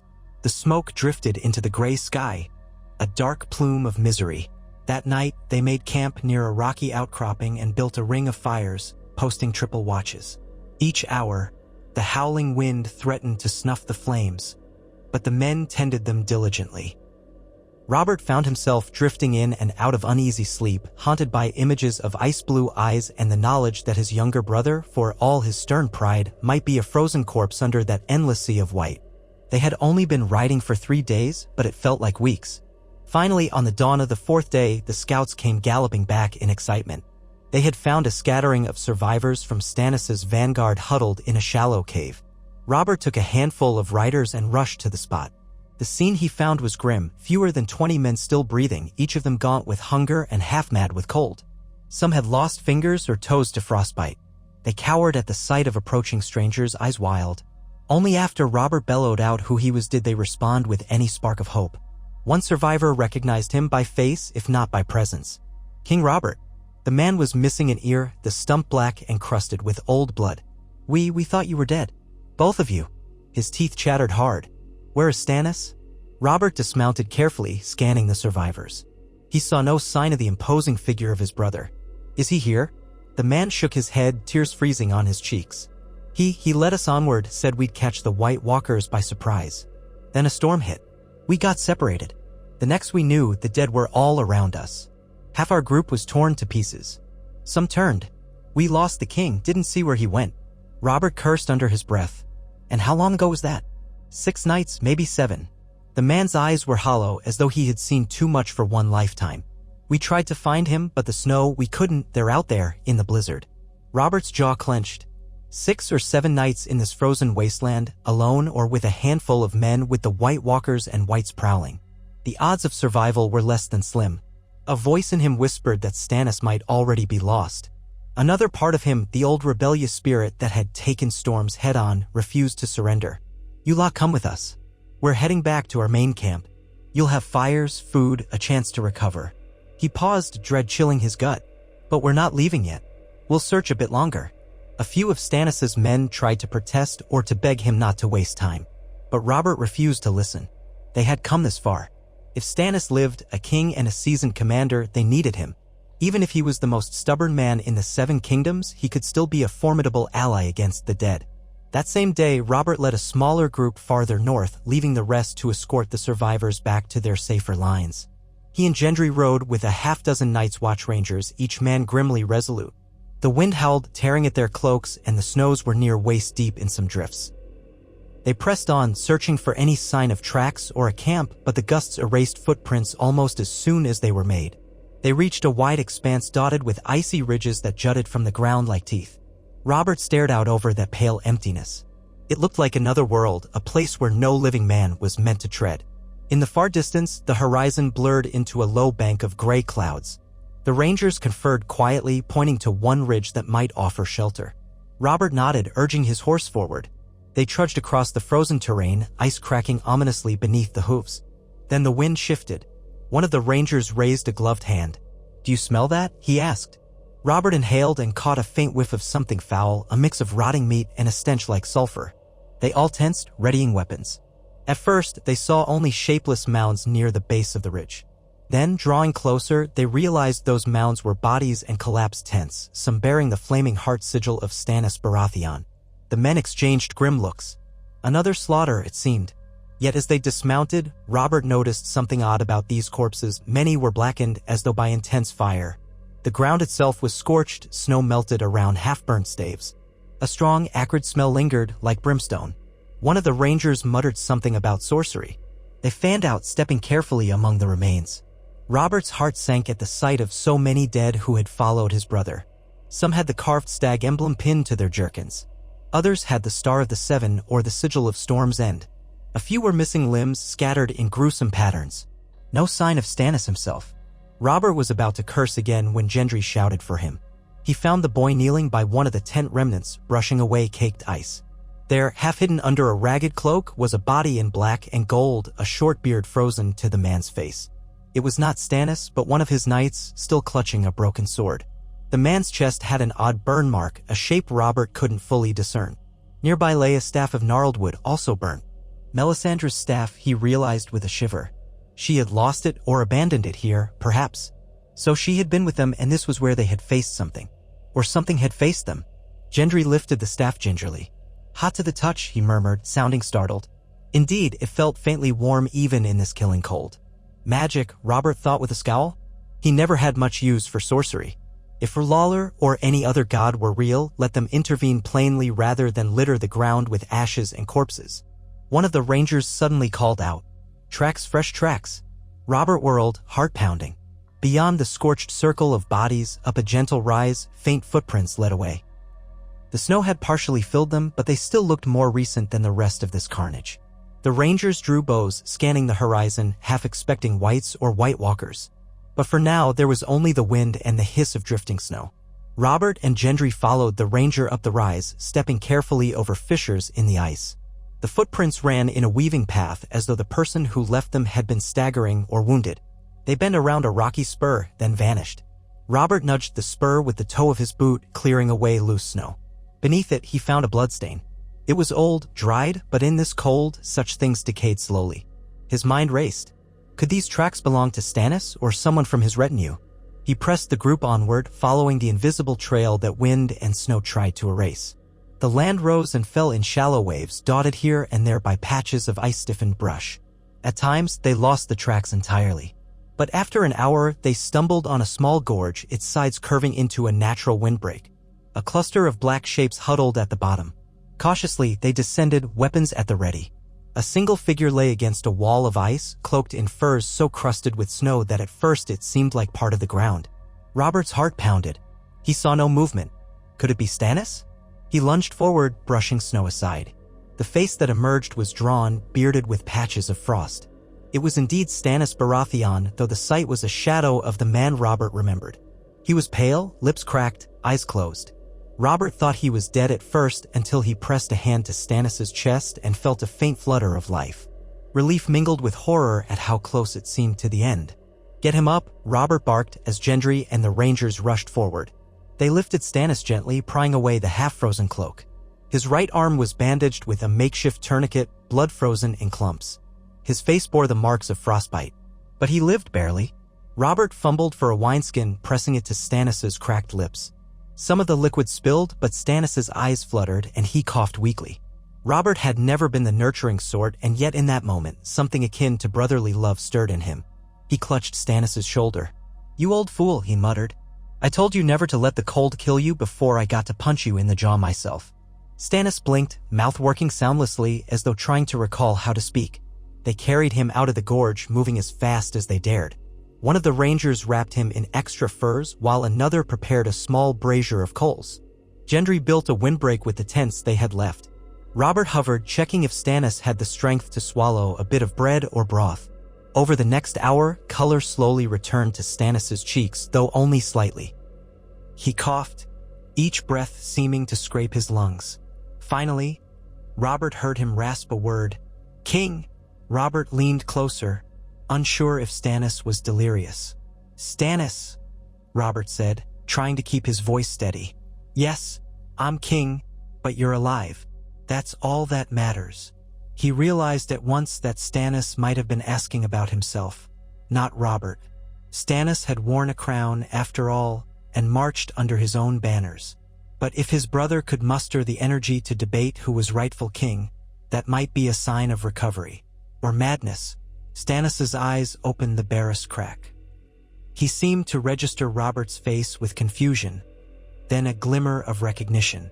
"You truly are back," he managed, voice no louder than a whisper. "I cursed you for your absence."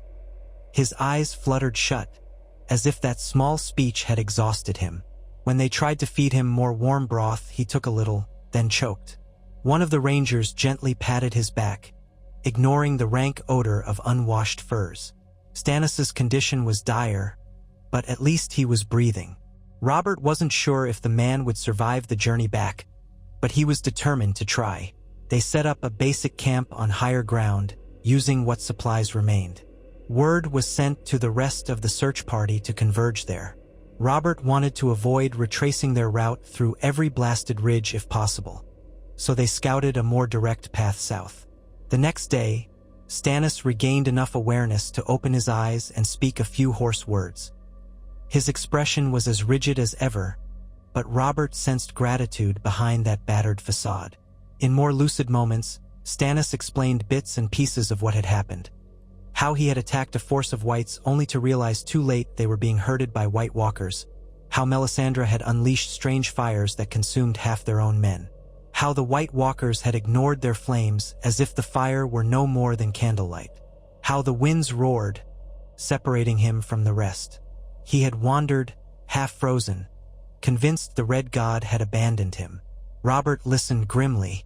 "Sorcery or no, you shouldn't have gone so far alone. You might have left the entire realm without a Baratheon to defend it."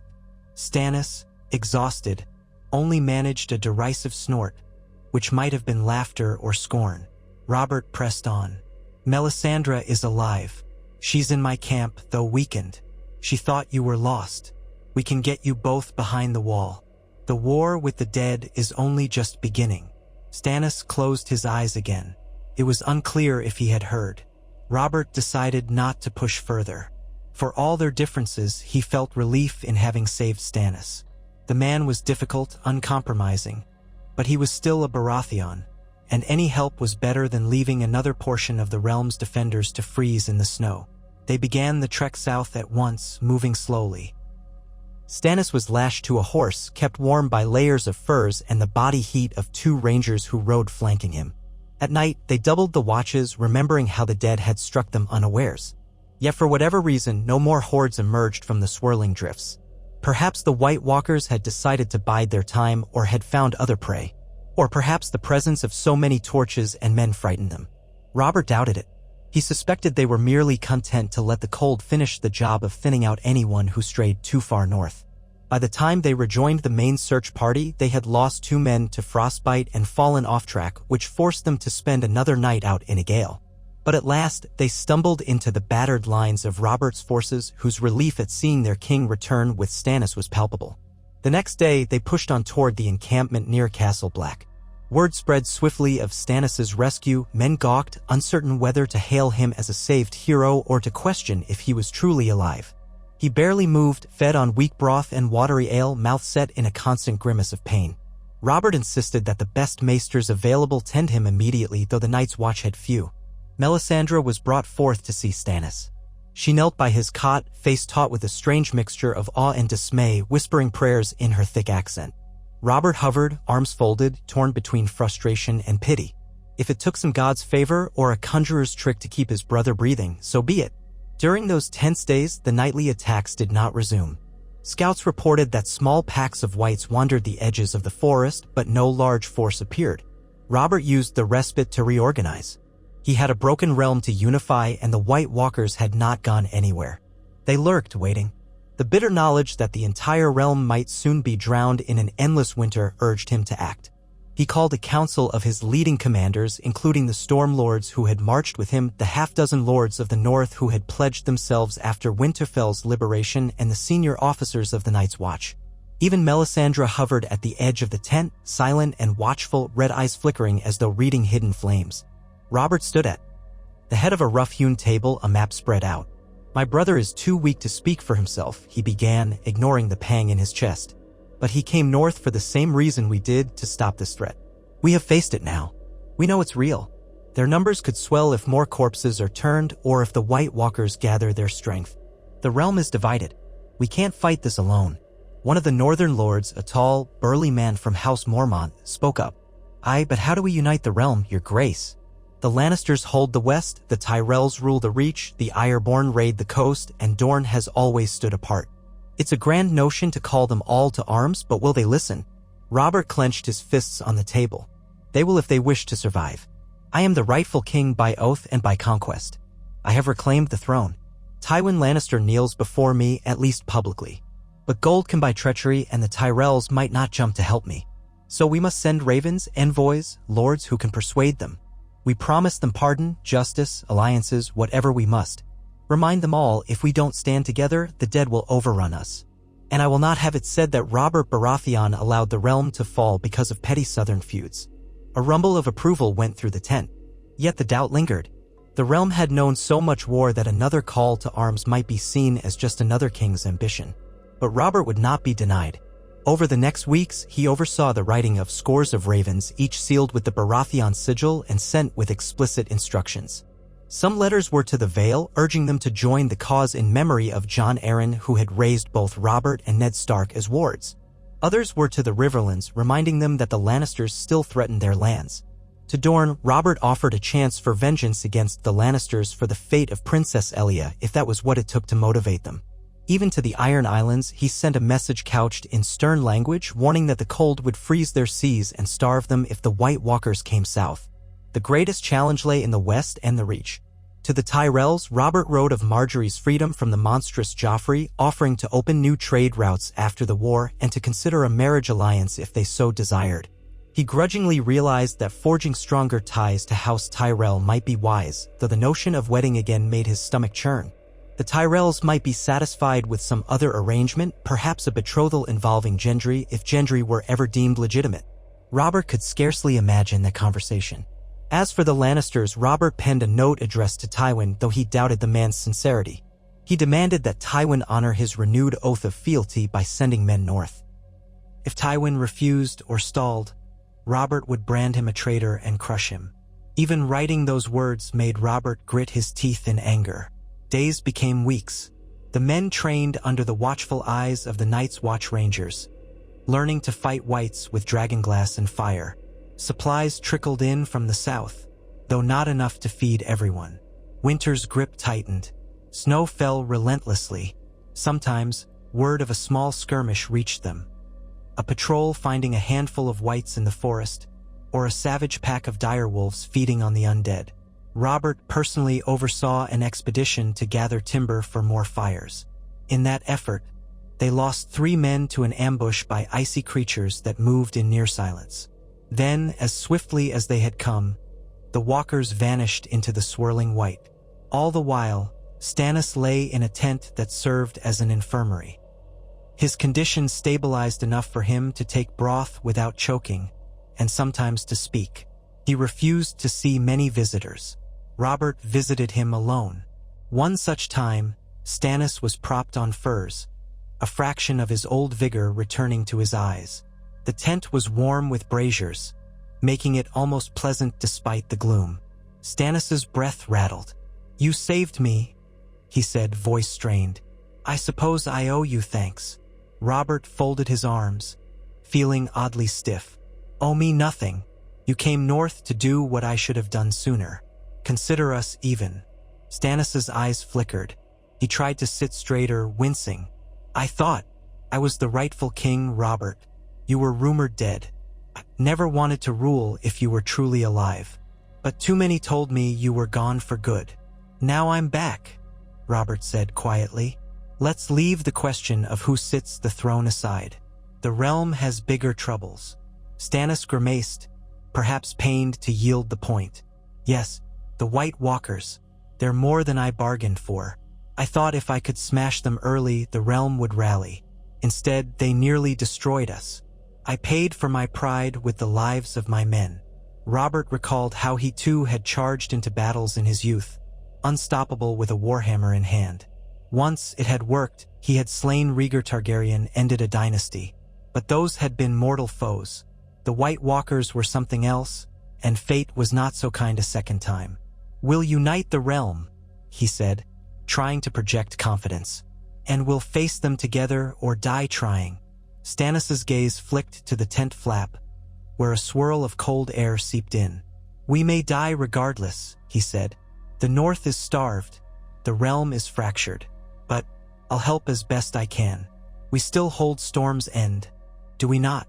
Robert hesitated. He had not told Stannis the entire southern situation. "Storm's End is secure.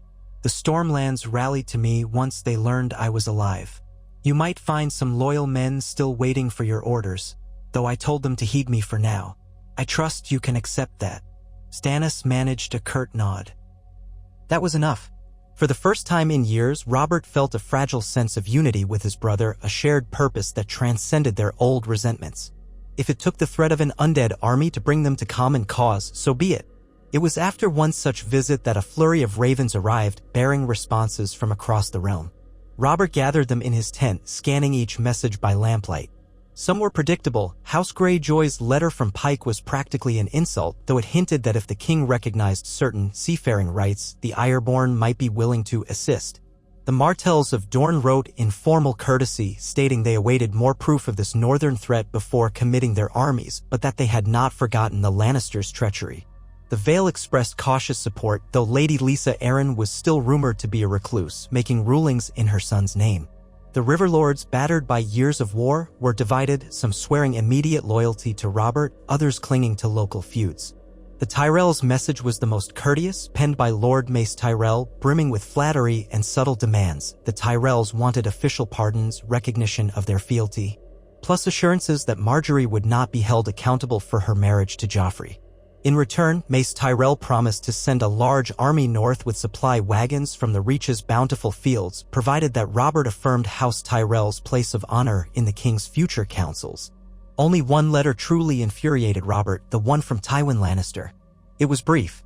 Tywin acknowledged Robert's kingship in cold, formal terms, but made no pledge of troops. Instead, he wrote that the West had been depleted by war and needed time to recover. Any aid to the north would be contingent upon the king's continued protection of Lannister interests and a guarantee that past misunderstandings would be set aside. Robert read it twice, rage simmering in his gut. Tywin was essentially blackmailing him. Lannister gold was well known to Bycel's words. If Robert pressed too hard, Tywin could incite new chaos, hire mercenaries to raid the Riverlands, bribe the Freys, or sow dissent in King's Landing. By the gods, Robert wanted to ride south at once and wring the old lion's neck. But the White Walkers were too dire a threat to let him chase personal vengeance, at least not yet. He slammed a fist on the table, drawing the startled glances of the men around him. Tywin Lannister dares to bargain with me? After all his crimes? His voice reverberated in the smoky tent. He wants me to guarantee Lannister power in the West as though I owe him. I owe him nothing but a headsman's sword. Melisandre's soft voice came from a corner. A time will come when you may have your vengeance, your grace. But for now, is it not wise to bend, if only slightly, to ensure the realm's survival? Robert's glare flicked to her. He disliked being lectured by a sorceress he barely trusted. Yet part of him knew the truth in her words. The White Walkers were unstoppable if the realm did not unite. If Tywin withheld his armies, that might be the difference between victory and ruin. And ironically, that put Robert in a position akin to his younger days, forced to compromise for the sake of a larger cause. He growled under his breath. I'll consider it. Word came that the Tyrell host was indeed gathering to march north, or so the rumors said. Mace Tyrell, eager to prove House Tyrell's loyalty, might try to parade a grand force up the Rose Road. If that was true, it would bring welcome reinforcements. The Dornish might remain aloof, but if the Tyrells were on board, the realm had a stronger chance. Robert summoned more scribes to pen diplomatic letters to Tywin, couched in carefully measured phrases. He offered a token assurance of Lannister autonomy in the West, no retribution for their prior misunderstandings unless they acted in open defiance. That was the best compromise he could stomach. To sweeten the pot, he hinted that Cersei, currently under house arrest in the Red Keep, might be granted some leniency. In truth, Robert had no intention of letting Cersei roam free, but it might pacify Tywin for now. He wrote it all with clenched teeth, wishing he could end the Lannisters once and for all. But, as Melisandre had said, revenge might have to wait. Life in the camp took on a grinding routine. The men built better fortifications, dug latrines in the frozen earth, and rationed their supplies. The wildlings who had surrendered or drifted south were corralled outside the wall, some offering to fight if they were given amnesty, others too traumatized to do anything but huddle in makeshift shelters.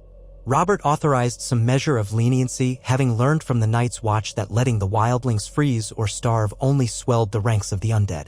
Food was precious, but every living soul might be a potential ally in the battles to come. Even so, discipline occasionally broke down as southern knights scorned the wildlings or old feuds erupted among the northerners. Robert had to personally oversee 3 floggings for looting. In one case, he broke up a fight by wading in with his hammer, roaring at both parties until they slunk away in shame. A bleak sense of duty overshadowed all. No feasts, no tourneys, just a daily struggle to survive the cold and prepare for war. Messages from King's Landing grew more sporadic as winter storms took their toll on raven flights. Some letters that arrived were half ruined by snow. But the gist was always the same: the city remained stable, if uneasy, under the watch of Robert's chosen regents. Tywin Lannister still lurked in the capital, outwardly obedient but certainly scheming. Cersei was confined, raging daily, though she had no immediate recourse.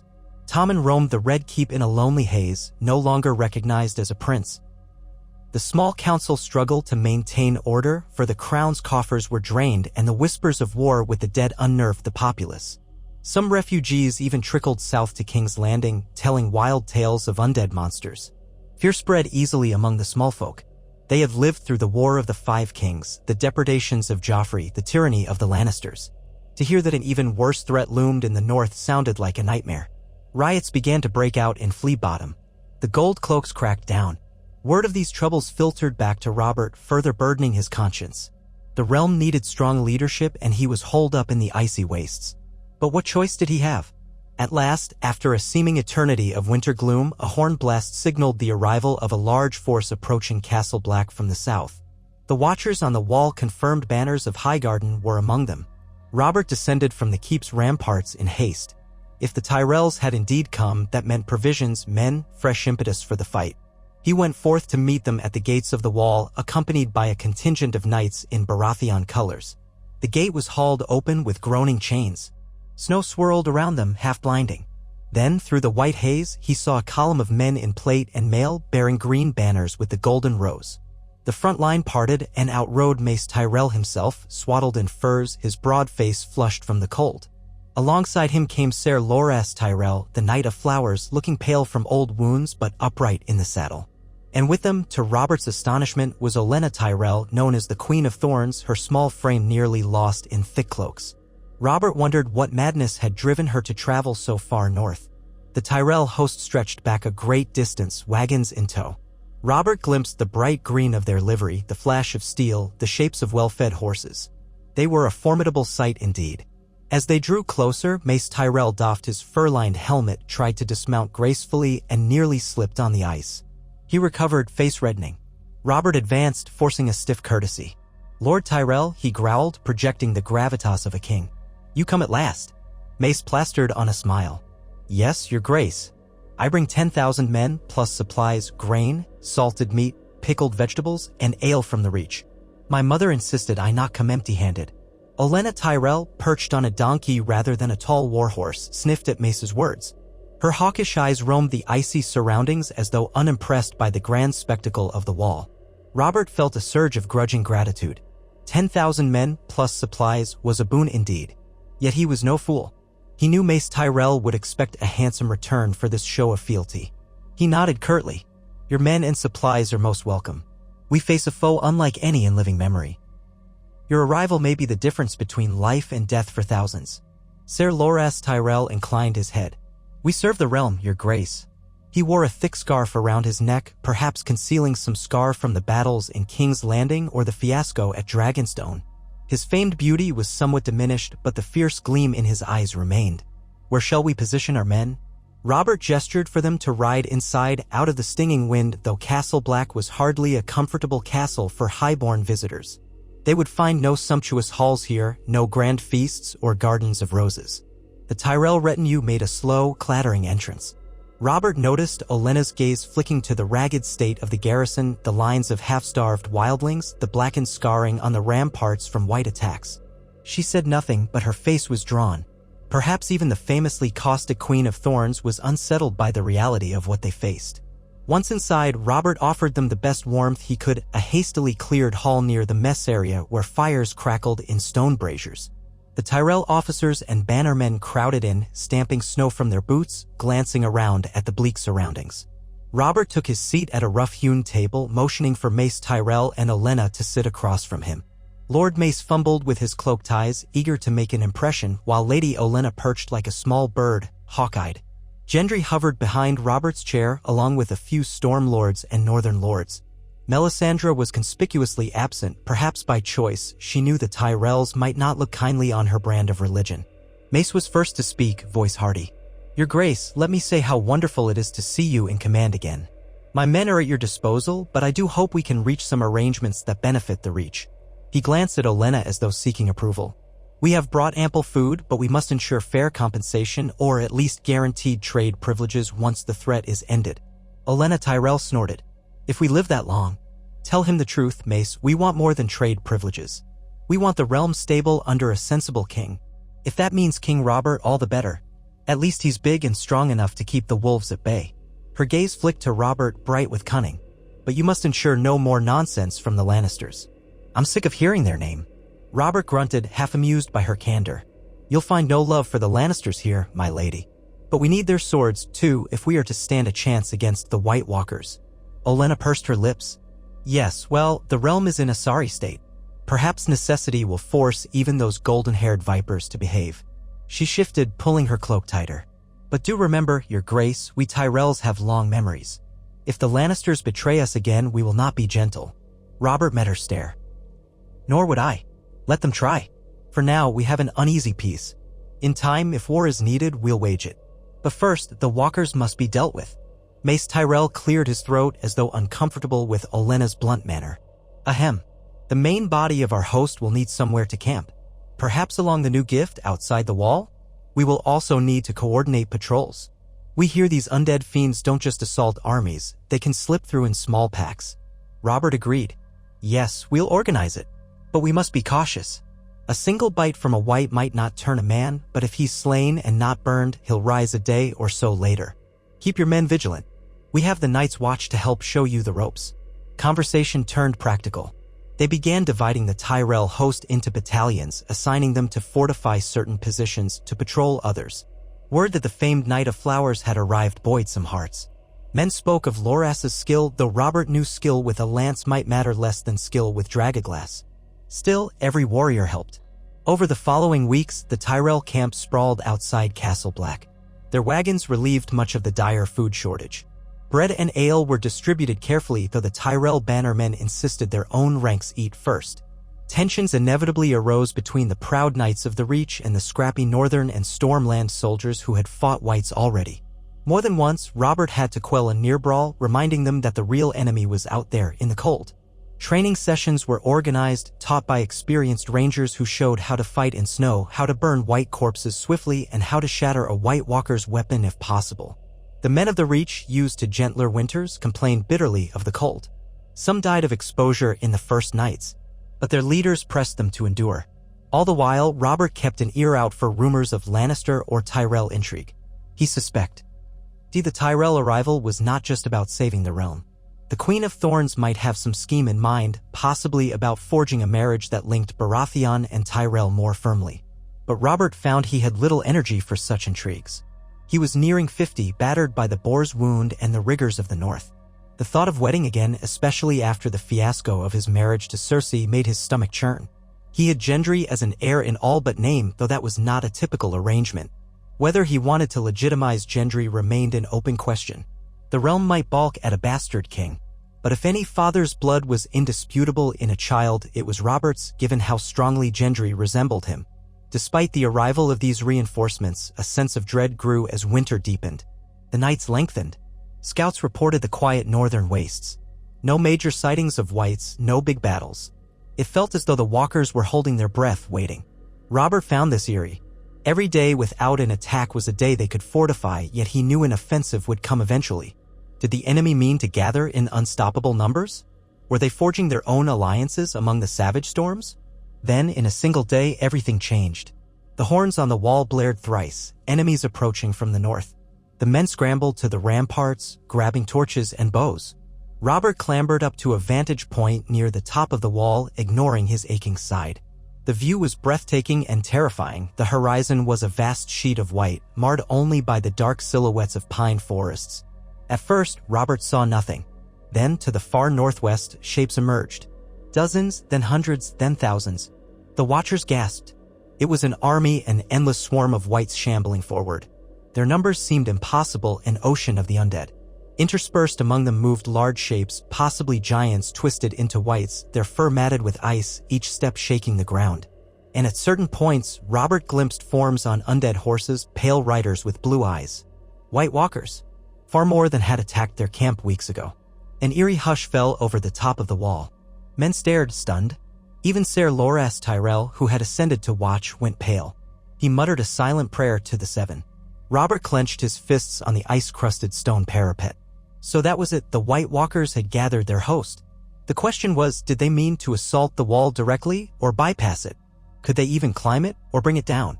Old tales spoke of monstrous magics that might topple the barrier.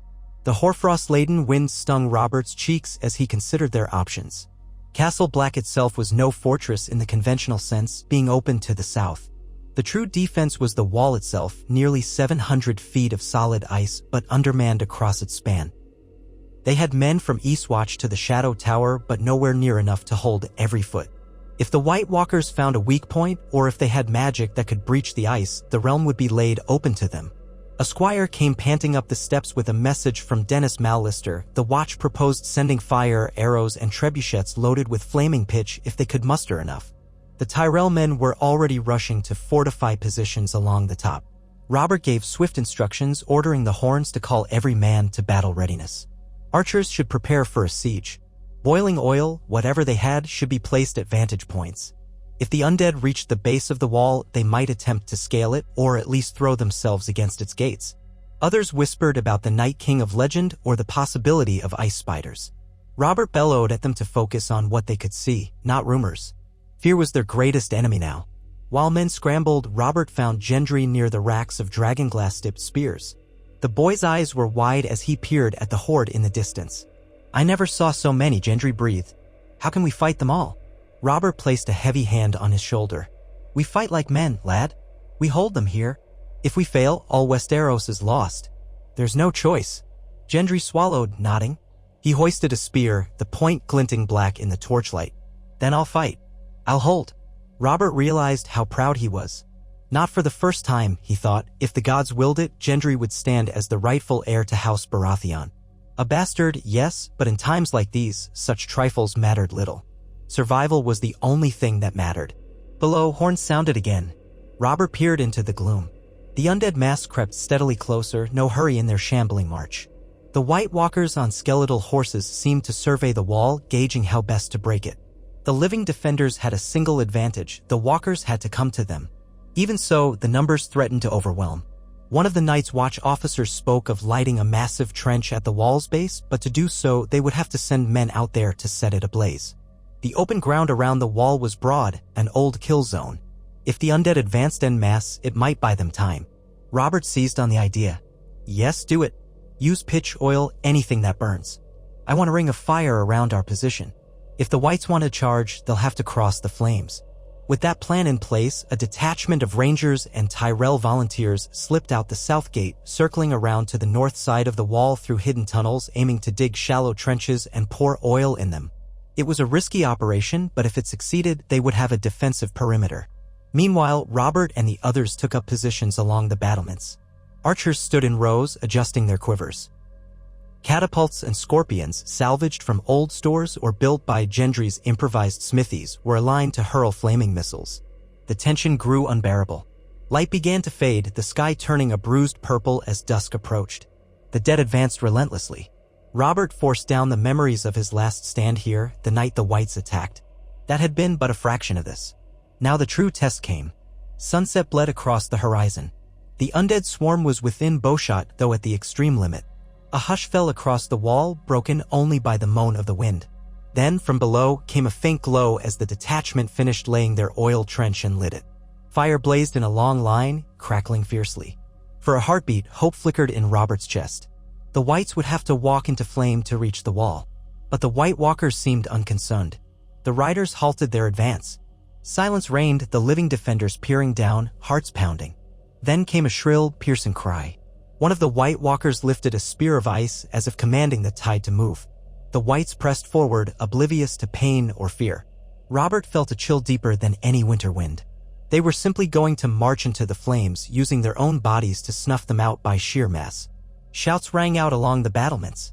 Arrows with flaming tips flew from above, arcing down into the horde. Whites caught fire and staggered, but more kept coming. The line of flame flared as the first ranks of undead collapsed into it, their rotting bodies igniting. For a moment, it looked like the trench might hold. But wave after wave of Whites toppled onto the burning piles. Their flesh blackened, but the massive corpses began to choke out some of the flames. Robert roared, "Archers, keep firing."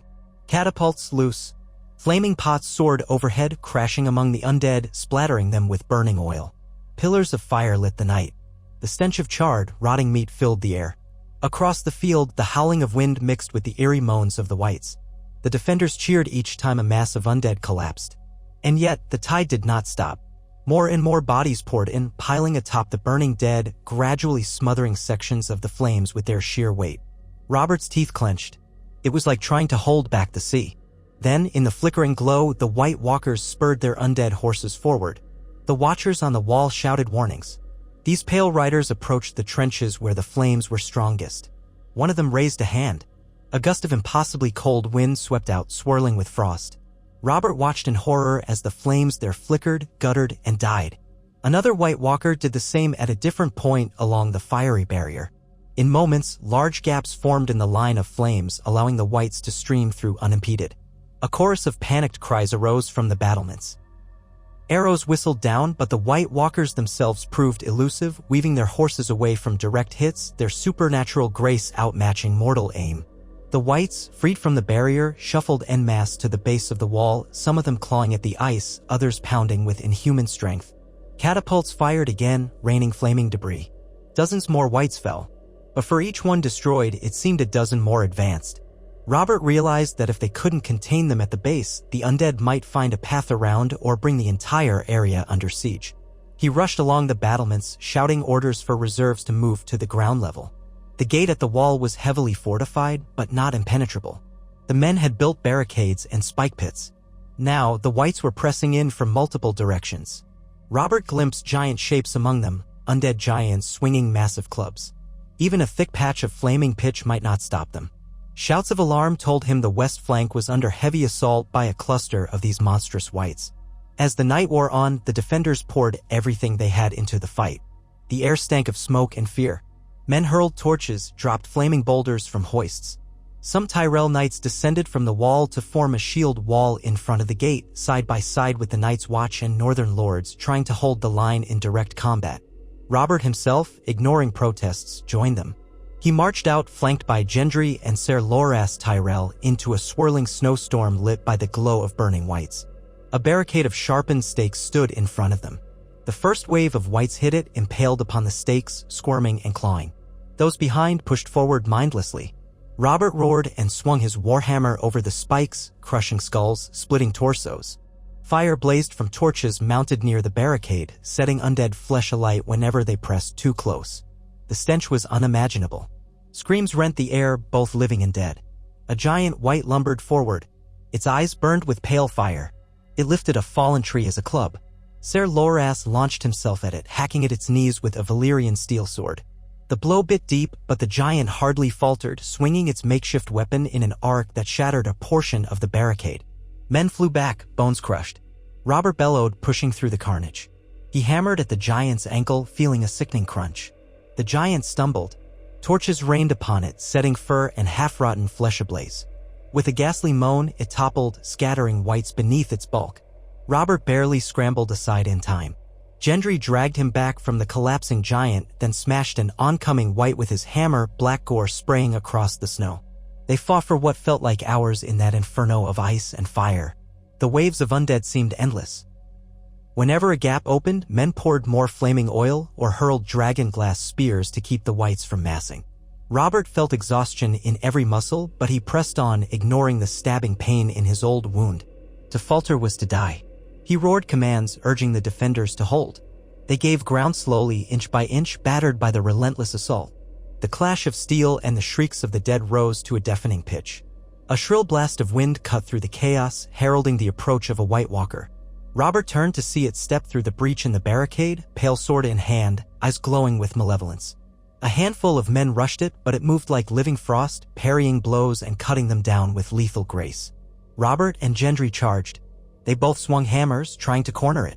The creature blocked Gendry's blow with unnatural ease, sending him stumbling. Robert managed a glancing strike that made the walker snarl. Its sword glimmered, shards of ice flaking off. Robert struck again, but the walker deflected, smashing the haft of Robert's hammer with enough force to jar his arms. Pain shot through him. The walker lunged, nearly skewering Robert's chest. He twisted aside, cursing his age and stiffness. In his youth, he might have avoided it easily. Now, the tip sliced a shallow gash along his rib. The cold was excruciating, as though the blade carried the chill of the grave. Robert gasped, staggering back. Gendry sprang forward, brandishing his hammer. The walker met his strike and shattered the weapon's head with a single blow of its icy sword. Gendry fell onto his back when knocked out of him. The walker advanced, raising its blade to finish him. Robert bellowed in fury. Summoning the last of his strength, he lunged, brandishing a dragaglass dagger with his offhand, plunging it into the walker's side. The creature let out an unearthly shriek, turning its pale visage on him. Its skin began to crack where the dagger had sunk in. With a savage twist, Robert yanked the blade, tearing free shards of ice. The walker's shriek rose in pitch, then its entire form shattered, collapsing into a swirl of ice crystals that melted into the snow. A sudden silence fell around them. Breathing hard, Robert knelt beside Gendry. The boy coughed, then propped himself up. "I'm all right. Just had the wind knocked out," he rasped, eyes wide. Robert felt relief surge through him. He hauled Gendry upright and slapped his back. They had survived that encounter, but the battle still raged all around them. Elsewhere, more White Walkers threatened. The defenders were hard-pressed to keep them at bay. Yet for every yard the undead advanced, the living hurled flame and steel, forming lines that refused to break completely. Hour by hour, the night wore on, the fighting savage. Bodies littered the snow, living and undead alike. The Tyrell Knights proved their valor, as did the Northern Lords, the Stormlanders, and the Night's Watch. Arrows ran short, men resorted to improvised torches and dragaglass daggers. At times, the flurry of snow grew so thick that seeing more than a few feet was difficult, and men stumbled into pockets of whites or groped for friendly faces. Through it all, the White Walkers flitted like ghosts, striking where the line was weakest until a determined band of men with fire or dragaglass forced them back. Dawn's gray light found the defenders holding on by a thread. Smoke clung to the battlefield, swirling in the icy wind. The undead army, battered by the night's slaughter, had not broken through entirely, but they still loomed beyond the burnt remnants of the barricades, stirring as though waiting for the White Walkers to rouse them again. Here and there, pockets of whites remained active, clawing at the walls, wandering among the piles of burnt corpses. Robert, half dead with exhaustion, found himself leaning on his hammer, a line of blood-soaked bandages over his rib. The pain felt like fire. His eyes stung from sweat and ash. He looked around at the men with him, some slumped, some wounded, many grieving the loss of friends. Smoke drifted from a collapsed tower near the wall's base where a giant had smashed through. The entire scene was a tapestry of ruin. And yet they had held. The White Walkers had not yet taken Castle Black or brought down the wall. For the moment, the living still stood. Mace Tyrell appeared, grime and soot staining his once fine armor.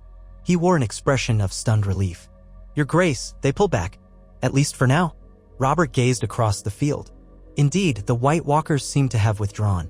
The Whites milled aimlessly, the White Walkers themselves out of sight, possibly regrouping. Did they hate the dawn, or was it strategy?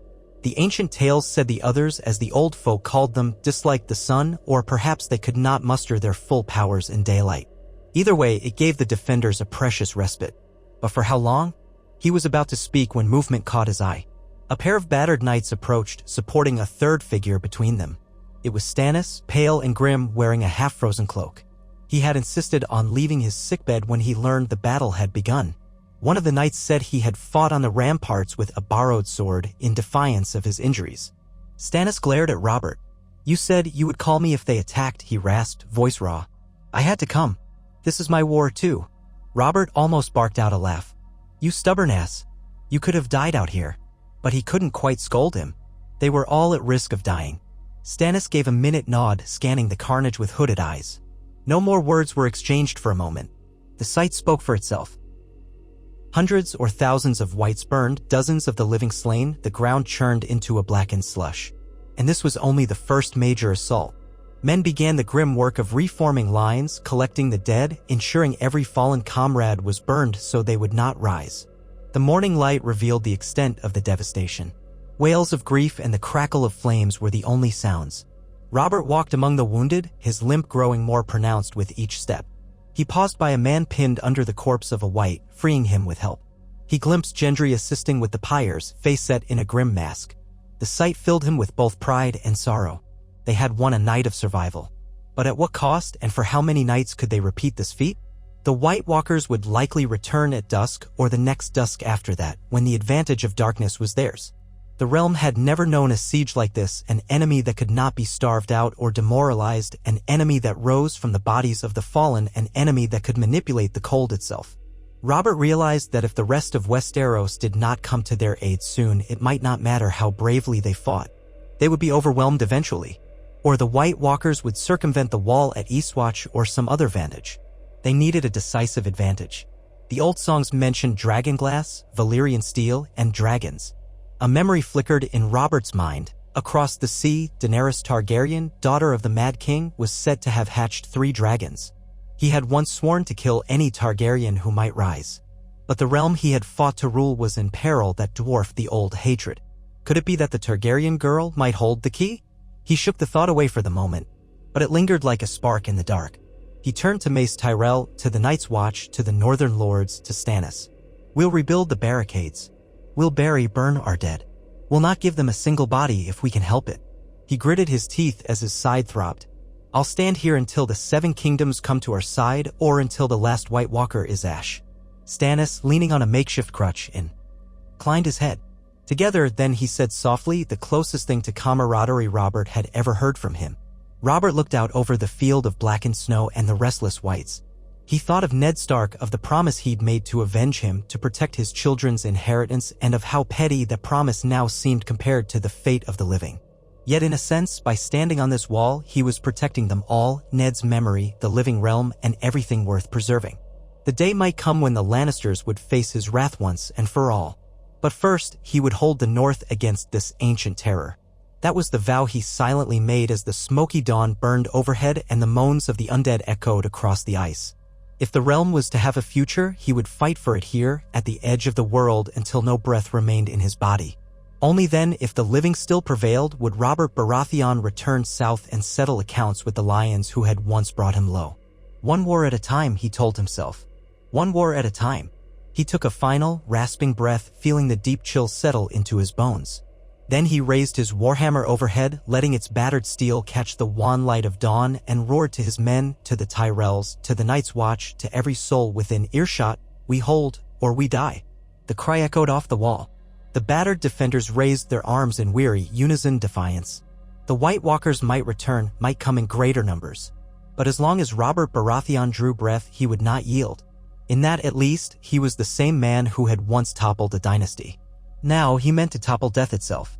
And so the stage was set for the final struggle between life and the endless dark, with Robert Baratheon returned from exile and presumed death standing at the fore, hammer in hand, resolved that if the night came for Westeros, it would find him still fighting until his last drop of blood froze on the snow.